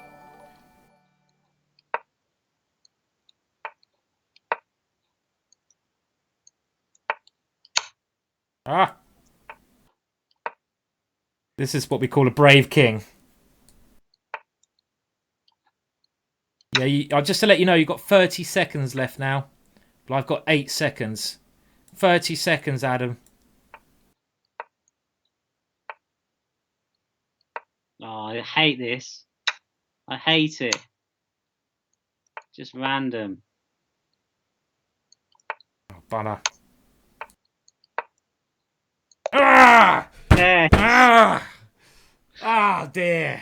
Random. That's the problem with 3-minute chess when you don't get any time. I know. I'm so slow. Right, that's 2-1. That's 2-1. I need to win the next 2 now. That is the problem actually with. I'm so slow, Adam. I mean, I'm so slow with the mouse. I don't know. I mean, I've got to get quicker. I really. Some people can play like 30 moves in under a second. Really? Not me. Okay, I'm going to go for my little. Hey, do you know this little move? No, I don't know that one. It's a little cheeky one. That's like my game. That's like my crafty one against the Karo Khan, but it's not quite so dangerous. You say that now. You wait and see. Oh, this is what sort of stuff Thomas Rendell does, isn't it? Thomas Rendell? He may well try this, but I would say it's a good reverse Dutch. It's a good reverse Dutch. Right, okay, yeah, of course. Now I see it. And now I realise too late. It's too late. There's no going back for you now. No, well, I'm going to try and castle on the queen side or something. Good luck with that, son. Wherever you castle, I'm coming for you. So the idea of this opening, it is to get a reverse Dutch and wait for him to castle kingside, and then attack him. But he's really you're not falling into my. You've got some cheek, son. You've got some cheek. You're throwing Harry up the board at me. What is wrong with you, sir? Do you have no respect for poor old? You've gone mental. You've gone absolutely mental. What are you drinking, Adam? I'm drinking coffee, actually. Keep calm and play chess, it says on the. Oh, really? Mug. Keep calm and play chess. I wish I could keep calmer. Now, look at this. I've actually got a bit of an attack going. You call this an attack? I'd like to see what you actually call a proper attack. If you call this an attack. This is about... this is attackless. Yeah, this isn't maybe the best position I've had against you so far. No, but I need to win this one. Yeah, so let's try... I'm trying to keep up on the clock for a change. Because I'm... Yeah, that would be a good start. And I don't really know how to. This is a dangerous opening. I might even have a little bit of another glass of... Well, I'm going to switch plans, go for queenside attack instead. So positional. That just doesn't deserve to work, but it might work against me. 19. I need to win this game, otherwise Adam does get through. Also, to let people know... What do I get through to? Sorry? What do I get through to if I win? Hang a minute. I don't know. Did I say you get through to something? Yeah, maybe to the Ginger World Championship final or something? Maybe, yeah. To be announced. Yeah. Well, I was going to say tomorrow, I'm actually... just don't think you can get away with this queenside trickery. This doesn't deserve to work, but it is working. It's just not on. Tomorrow, just to let everyone know, I'm playing a match against Danny Wrench, and I'll be streaming that live on Twitch as well. So if you want to join in tomorrow, it's another stream going on. Now, not sure what I'm actually doing here. Hopefully, that annoyingly. I'm gonna try that move. Yeah, that was okay. I'm gonna have to attack you, Adam. I've had enough of this. Enough of this as a sort of defensive, to and froing. It's not me. It's not me. Tete. Right, what's going on here then? It's messy. That's what's going on. Messy position. Messy position. Maybe I can force a draw. No, you can't. Go away. That's all you think about, showing off your draw against Ivanchuk. Isn't it? All you want's a draw in life, eh? Yeah. Oh, now you're giving away your light square bishop, though. That's risky. That's risky. Very risky. But you know what? I enjoy taking risks in life. Now, if I can get my bishop on that diagonal, you're done for. If and buts. Yeah, it's probably... These are things in life. Ifs and buts. Now you've fallen into the trap, have you? Have I fallen into your deadly trap? Yeah, something like that. Is that the deadly trap I'm supposed to be quaking in my boots about? Well, it is. Oh, well done. You got a check-in. Round of applause. Okay, yeah, I see your position is improving. I have to admit, yes, it is. Okay, I do admit your position is getting better with each move. You're going to play bishop b6. No, I'm going forwards in life, not backwards. Oh wow! I'm going for some tactics. Oh, I don't know. Is this working? Looks like it could be. Good. I'm glad it looks like it might be. What is this? That was a strange move. I thought you were going to go bishop b4. I would have done if I saw it, but I frankly didn't see it. Now, I've only got 18 seconds. Oh, you do see your time then? You were just hustling me then, even though I thought I was hustling you before. Cheapo there. Sorry? I was going to set up a cheapo and go bishop h1. It's not it takes a couple of moves to get that one in. Okay, here we go. I just feel that this is the move. I feel it in my window. I don't know what I'm doing next. Oh, yeah, that's the one. I had it all worked out. 50-50 shot from Adam there. And he brings it to 2 games all. Okay. This is going to be a tense last game. It is going to be a tense last game. So this is the Ginger Pride. Who is the Ginger Pride on Twitch? Who's the strongest? There can only be one.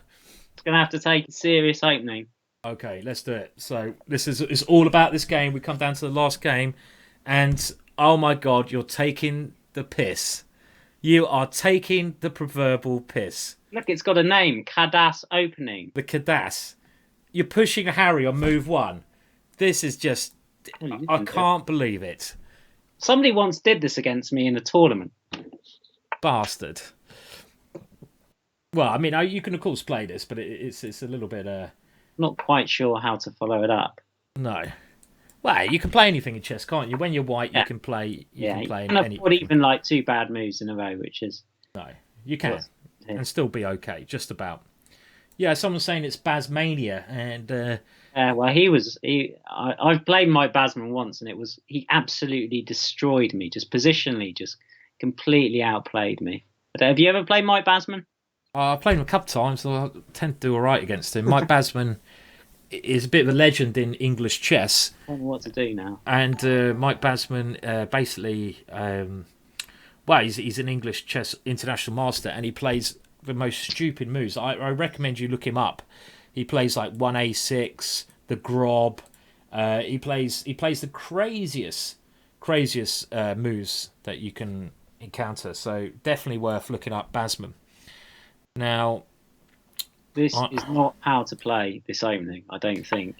Well, it's not terrible, is it for you? Looks all right. It looks all right, actually. I would say. I haven't played this correctly. Watch out for my tactic. Yeah, I'm going to get rid of that knight before you can... Oh, watch out for my other knight now. Yeah, I know. I think your position is actually quite good. Maybe this is a great opening. Play the Cadas. Maybe you can make a DVD about it. Would people buy the Cadas DVD? That is a interesting question. So I need to at least cover that knight, but I'm not sure I like this. What openings do you play, Adam? What your normal opening repertoire? So yeah, I always would prefer to start with my my e-pawn, e4, and Sicilian as black. So I'm very easy to prepare for. I only play 1 or 2 different things. But I've just recently started looking at playing. Now here positionally I can be much worse, and probably am going to be much worse, because that knight's coming to a great square on g5. It's going to hold up the whole attack, right? Well, that's my thinking. I can put the knight there. Taking pawn probably called your bluff. Well, you can still take it if you want to. You're more than welcome to take on b7. Make my day. Make my day.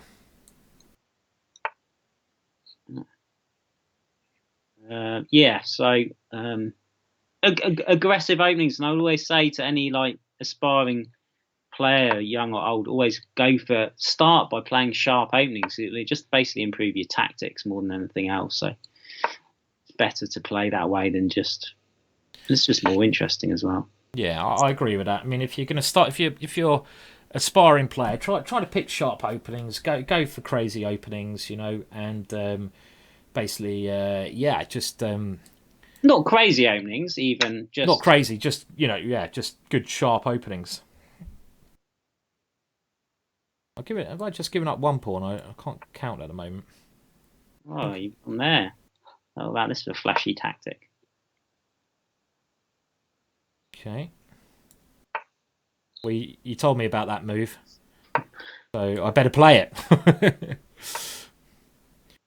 You're a bit of a pawn grabber, Mr. Hunt, aren't you? You tend to enjoy grabbing my pawns. Be a bit careful here, though. Got to be a little bit careful. Oh. Can you really play like this? Can you really do it? Oh, okay, well, look, I can't resist it. It's the last game. We need to go for glory. No guts, no glory. No guts, no glory. We need to go for it. Interesting position. I guess, yeah. Yeah. What's happening? I don't know. I don't know what You're mode. probably winning, are you? I'm probably winning, am I? Well, probably. I don't know how though. Probably not like this, but I'll play it anyway. Wow. No, probably not like that. What should I have played there? Don't know. Oh, okay. You're just hustling again. Yeah, God. probably quite a good move. My king's quite safe here, isn't it? So I think so. when I get my knight into the attack, you're going down. You've got no checks. I like it. I like this move. Got getting 2 connect past pawns. You've got loads of time though, Adam. Don't worry. No, I've only got 20 seconds. Yeah, I know that. Oh man, let's go for the backstabbing. Yeah, I'm a bit worried about I just realised I'm trying to bail out, I feel. Oh no. Here they come. They're coming. They're coming for you. They're coming for you. Oh no, this is such a disappointing end.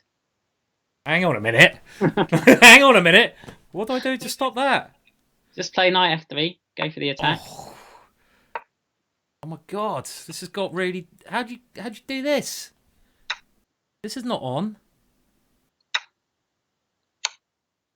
I can't move quick enough, that's the problem. Oh, run. Move the king. Oh, I've lost on time. Oh. Oh. Oh.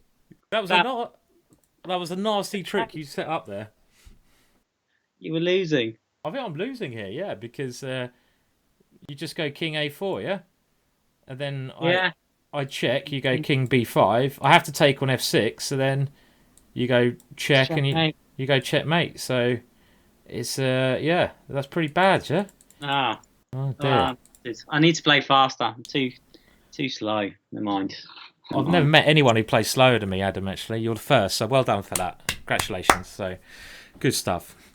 Well, Adam, I mean, we've been streaming now for a while, over 2 hours, and I guess I'll let you go now, mate. But are you streaming again right now? I might do another puzzle or two for people, you know, who are here. I was going to show a game, but we kind of run over on the stream. Been doing it for quite a long time now. But if you want to leave, mate, do you want to leave? Then do feel free, you know, because I'm going to get some dinner and stuff soon. But yeah, I mean, before you do go, let's just everyone say a big thank you to Adam, who's joined in the stream today. It's his first time doing this, so it's always a bit, you know, a bit tricky the first time. I think Adam is a natural, and it was lovely of him to show his game against Ivanchuk. Not many people have had the honour of playing Ivanchuk, and he drew the game. And it's just a pity you're not very good at blitz chess, Adam. Otherwise, you know, it could have been a different story. But there is a kind of. I would like to see you. Have you ever played 1h4 in a tournament? Have I played 1h4 in a tournament? I haven't played 1h4. No. Would you like me? Would you like to see me play 1h4? I'd like you to, please. I will buy you a beer if you play 1h4. Maybe in your next tournament. I don't know if it's worth a beer though. Maybe only in Bumbrati we can do it for a beer, possibly. You know, that could be sort of a beer worth a beer in Bumbrati tournament. You know. Any last words, Adam? No, other than it's been fun, and thank you guys for listening, and hope it's been reasonably educational and fun for you guys. And yeah, cheers, Simon. Hope you do it again soon, mate. Yeah. All right. Cheers, Adam. I'll let you go now, mate, and I'll catch you soon, hopefully. Yeah. So. Yeah. No worries. Okay. Bye then. Okay, so there we have Adam, who has left us now, and well, nice to be joined by someone else for a change. I mean, you know, with these streams, I'm just trying to do different things. Adam is a very good friend of mine, and I think it's good doing something educational. It's good doing some blitz. It's good doing some different stuff, because some people want to see blitz, some people want to see other stuff. Now, I was going to show a game today. But to be honest, we kind of run out of time. I need to get some dinner. It's Sunday night, and I've got stuff I need to do. Been streaming for over 2 hours now, so I'm just going to finish off with a couple more puzzles for you guys to solve. You know, you can make a donation to me if you want to. Up to you. I've got some donations. Very kind of you, for everyone, for watching so far. But let's finish with some puzzles. So I'm going to finish with 2 puzzles. And do remember that tomorrow I'm going to be streaming. Oh, thank you for the donation there, Aldo. That is very, very generous. Very, very generous of you. Thank you so much for the donation there, Aldo.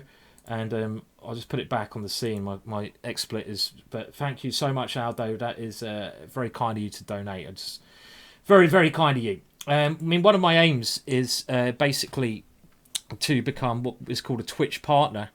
And that means that you can basically stream a lot more. I can get lots of better ideas, many more guests coming in and stuff like that, which I want to do. And obviously...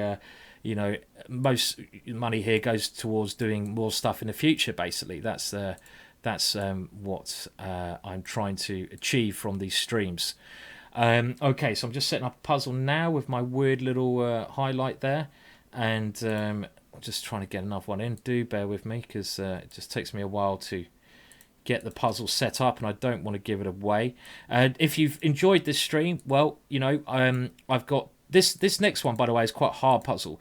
But if you enjoyed the stream, I am streaming again tomorrow. And I'm playing Danny Wrench in a Rivals match. So Danny Wrench will be hopefully my next victim. But I always lose to Danny Wrench when I play him. So I'm hoping that's not going to happen, you know.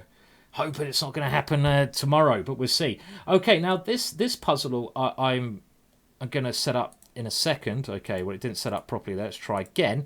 Is a famous example, I hope I didn't give it away there, of a back rank checkmate. And it's quite a nice one. And we're just going to join it after the move Queen B5. And this occurred in a game, and I really like this one. And it's a very beautiful back rank checkmate. Now, the time I'm streaming tomorrow, let me just check. So I'm not sure myself. I'm streaming tomorrow 1 hour earlier, so that's at 5 p.m. GMT, and I believe it looks like 10 a.m. 10 a.m. What time is that? Pacific timing, so something like that. So similar timing tomorrow, or on the same channel. You can watch it on Danny's channel. Now this is a really nice example of the back rank checkmate. Now the way to work through this, and we'll probably just finish with this one puzzle because it's quite a tough one, is to do it step by step. So I'm certainly, by the way, just looking at some chat. Sun Smith is saying do some prep against Danny. I'm going to take tomorrow's rivals a bit more serious because I normally always lose to Danny. So I'm certainly going to try to take him down tomorrow. Now, what you should do in this puzzle, you're white here, and clearly the problem that black has is his back rank. And you can see that with the last move. He's got a lot of problems with his back rank in this position. So what we need to do is try to take advantage of the back rank. And a couple of people have got the first move. So if you can't work out the whole combination, you need to do this step by step. So the first thing you need to do is try to distract either the rook or queen away from the defense of e8. So we're going to do this little by little. So this is what you should be thinking. And while I'm talking, see if you can solve this puzzle as we go on. So what should you be trying to do here? You should be trying to think of ways to distract a piece from defending e8. So there is a very good move here which does that, and it creates a threat. Now it's worth pointing out here that a4 is a very tempting move, but it doesn't quite work in this position. This is a good idea though, because you're trying to force the queen away from the defense of e8. So a4 is okay. Now I'm just thinking, why doesn't a4 work? So I've just got to work this out myself in this position, because the point is here, where does the queen move? And if the queen goes somewhere bad, we have this. Oh, the reason this doesn't work, and this is actually a mistake, a4, because you're not looking at black's best counter chances. And black can now go queen takes e2. And in actual fact now, it's white who has the problems with the back rank, because look at your back rank here. Your back rank is weak. And the tactical justification of this is if you go rook takes queen, there is this very crafty move, rook c1 check, and it's white who gets checkmated. Because when you block on e1, I'm going to take on e1, checkmate. And in that last combination, if you try queen takes c8, well, now black can flick in the move. Queen takes e1 check. Quite complicated, this one. And after knight takes e1, rook takes c8. And of course, in this position, it is a queen up for a rook up for black. So the best move, as people have suggested, is queen to c4. And this is a very crafty move because you're either trying to distract the rook away or the queen away from e8. So you've got to spot these things little by little. Some tactics, people think that top players see tactics all the way to the end. They don't. They often see it in little move by move situations. And this move, there's only one response here for black, because you're threatening to take the queen here. And the queen has to stay defending the rook. So you have to go queen d7. So what should white do now in this position? So we're doing this step by step. This is the only move.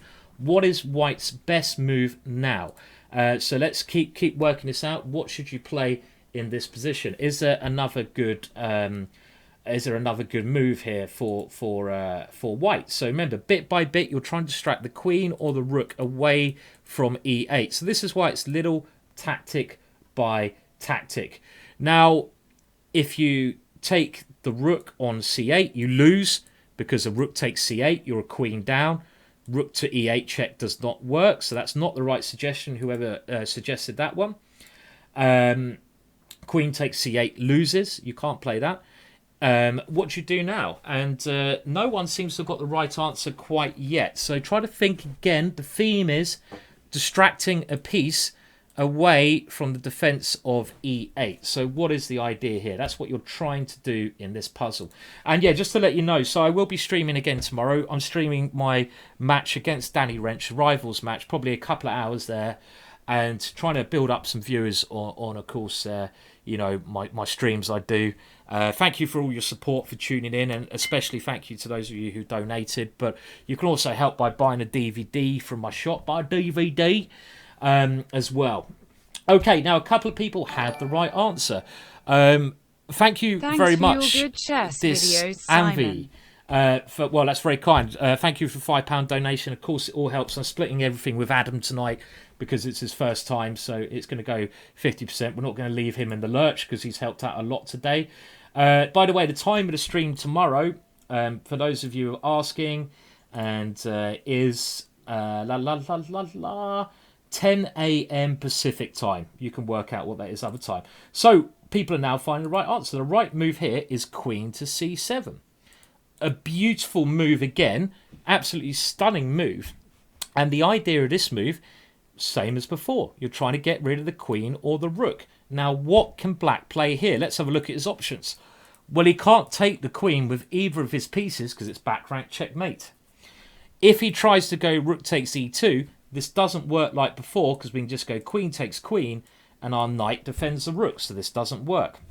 So other options you have to try here, well, he has to move his queen, so queen b5. And look what the white queen's done. The white queen has sneaked its way around. So what should white play here?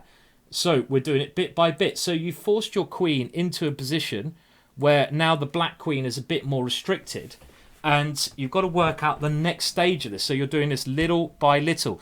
And each move you play as white should be creating a threat. So you want to create a threat against black's position. You want to attack something in black's position. You want to do something like that. Now in the last position, someone suggested queen to d8. Well, you lose your queen here because I go rook takes rook check. And you lose your queen. It should be easy to see. So you have to go queen b5. This is the only option. Keep your queen like this. What should you do next? Well, have a think about it, because now I believe your queen has got into a better position because it's blocking the rook. It's blocking the rook. Now, some people are suggesting queen takes b7. That's not the correct move. Queen takes b7 is tempting, but it's not the correct move because aren't we falling for the same trick here? Queen takes e2. You've fallen for that trick twice now. And the problem with queen to b7 is you allow the rook on c8, this open file. You're allowing it into the game. So this rook on the open file is very dangerous. and it's the same trick as before. So it's not that move. So what is the move here? A couple of people have got it. No one, it seems, in the chess.com chat has got the right move. It doesn't seem like anyone's found the right move in chess.com chat. On Twitch, in Kossa, well done. Throw Daddy, well done. Peace Dance Syntax, I think you were the first to get it. Peace Dance Syntax, so well done. And I'll just give you a couple more moves. What you're trying to do is force this queen away. So the right way here, remember, queen takes c8 doesn't work. I go rook takes c8. I'm covering this square with 2 pieces. You will lose the game. The right move here, and it's beautiful, is a4. Now, this is better than before, because remember before, black had the move queen takes e2, because the queen wasn't here, so there's a rook here, checkmate. But now, if you play queen takes e2 now, I just go rook takes e2, and your rook can't get to c1 because I'm blocking the rook. And this is a very picturesque position. It's like a standoff between the rook and the queen. Whichever piece takes a piece, I take the other one. I'm a queen up, but I'm completely winning here with white. It should be easy to see that. So after a4, there's only one move. There's only one move. The queen has to take on a4. And now comes the real beautiful part of this puzzle. And anyone got the next move? So we're doing this bit by bit. It's too hard to work this puzzle out in advance. Way too hard. Get in my spaceship. I'll take you on a trip to the answer. It's like the Millennium Falcon. I'm facing the wrong way, though. I should really be watching where I'm flying. Hey ho, these things happen. So in this position, we're doing it little by little. And again, just try to think what you can do. Well, if you go b3, now b3 looks quite logical. It looks logical, but then after queen b5, I don't think you have any good move here because you've used all your resources to force this queen away. You know, you can't go a4 anymore, unfortunately. So there's a better move than this one. Now, what else can we do here instead of b3? Queen c6 is interesting. Queen c6 is a very interesting move here. Queen c6, that's very interesting. Because what queen c6 is trying to do, you're trying to make a block on the rook. So this would be checkmate now. So queen c6, very interesting idea. Let me think if black can defend here. I think black can defend in this position by going queen takes queen. This is the best way to defend. And the point is, well, black's going to get a winning ending after this kind of thing. Black is going to be 2 pawns up. So that doesn't quite work. So what is the correct move here? Now, one person has got it. Beer Conning has got the next stage of this. A couple other people are starting to get it. This is on the chess.com chat, on the Twitch chat. TX Dot have got this. Daniel's got it as well. The best move here is rook to e4. Because what you're slowly doing, you're slowly maneuvering your rook away from its weak position on e2. It was on e2 before, and that gave black counter-attacking chances. But by keep creating threats, and the threat is to take the queen, because remember, your knight is defending the rook here. So all you've got to do in these positions is keep creating a threat. Every move, try to create a threat. If you can't see till the end, create a threat. Create a threat. Now, that's all you have to do. Keep creating a threat. And this creates a threat. Because, again, black can't take the rook. If he goes queen takes here, rook takes queen. And that is going to be winning for white again. If you go rook takes, I get rook takes c8. And, again, the back rank problem. So there's only one move after rook e4.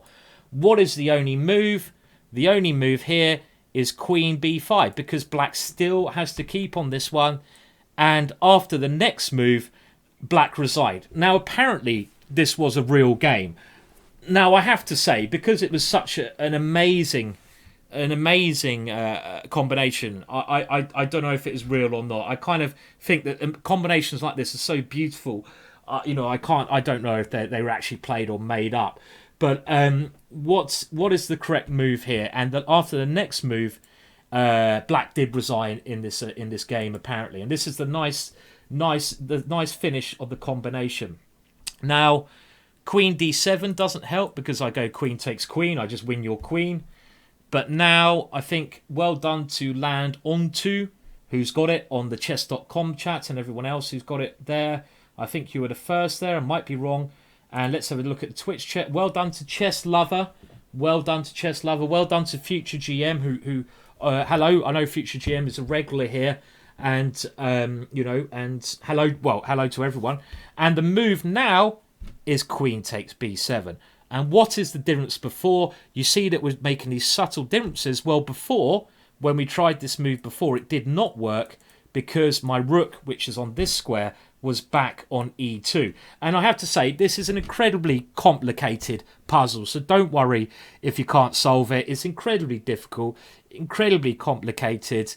And, we're just trying to do it bit by bit. I thought it was a very beautiful way to end the show because, it's nice to finish the show with a little bit of chess art. There is art in chess. This is kind of, to me, quite a mathematical puzzle rather than an artistic one. It strikes me as being very methodical in its way of working through things. And this position, imagine you were black here. Well, it's time to resign because there's nothing you can do. Your queen can't stay on the rook anymore. It's lost control because it can't go to any of the squares, because if it goes to any of these squares, it will be taken by the rook. This is a mind-bending puzzle, I have to say. It's a complete mind... You can imagine what word I'd like to say there. It's a complete mind-bender.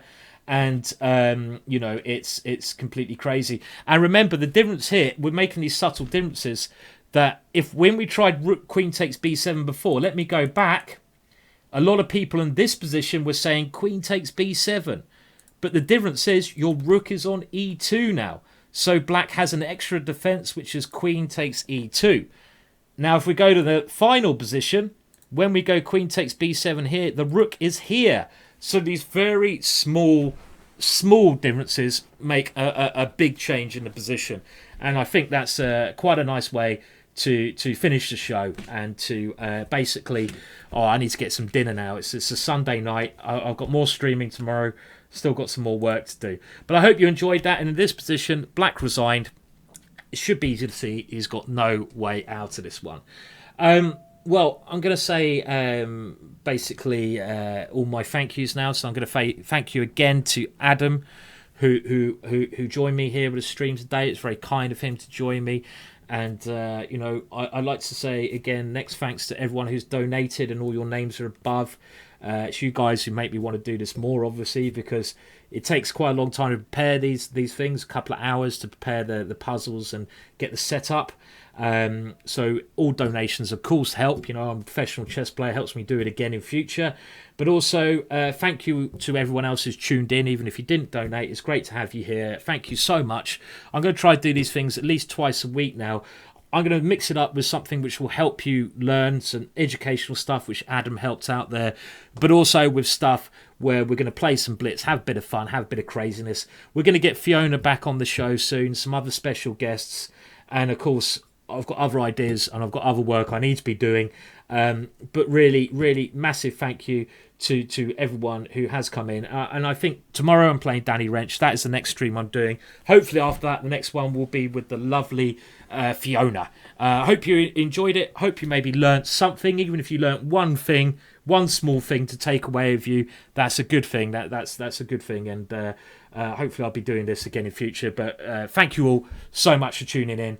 And goodbye for now. Until next time, basically. Cheers. Make sure you check out my YouTube channel if you haven't seen it. GingerGM videos. There's more crazy stuff over there as well. Quite educational, quite crazy, whatever. Okay, right. Well, that's me done. Thank you so much for tuning in. Been now 2.5 hours. That's good enough for me. Bye for now. See you all soon. See you tomorrow, hopefully.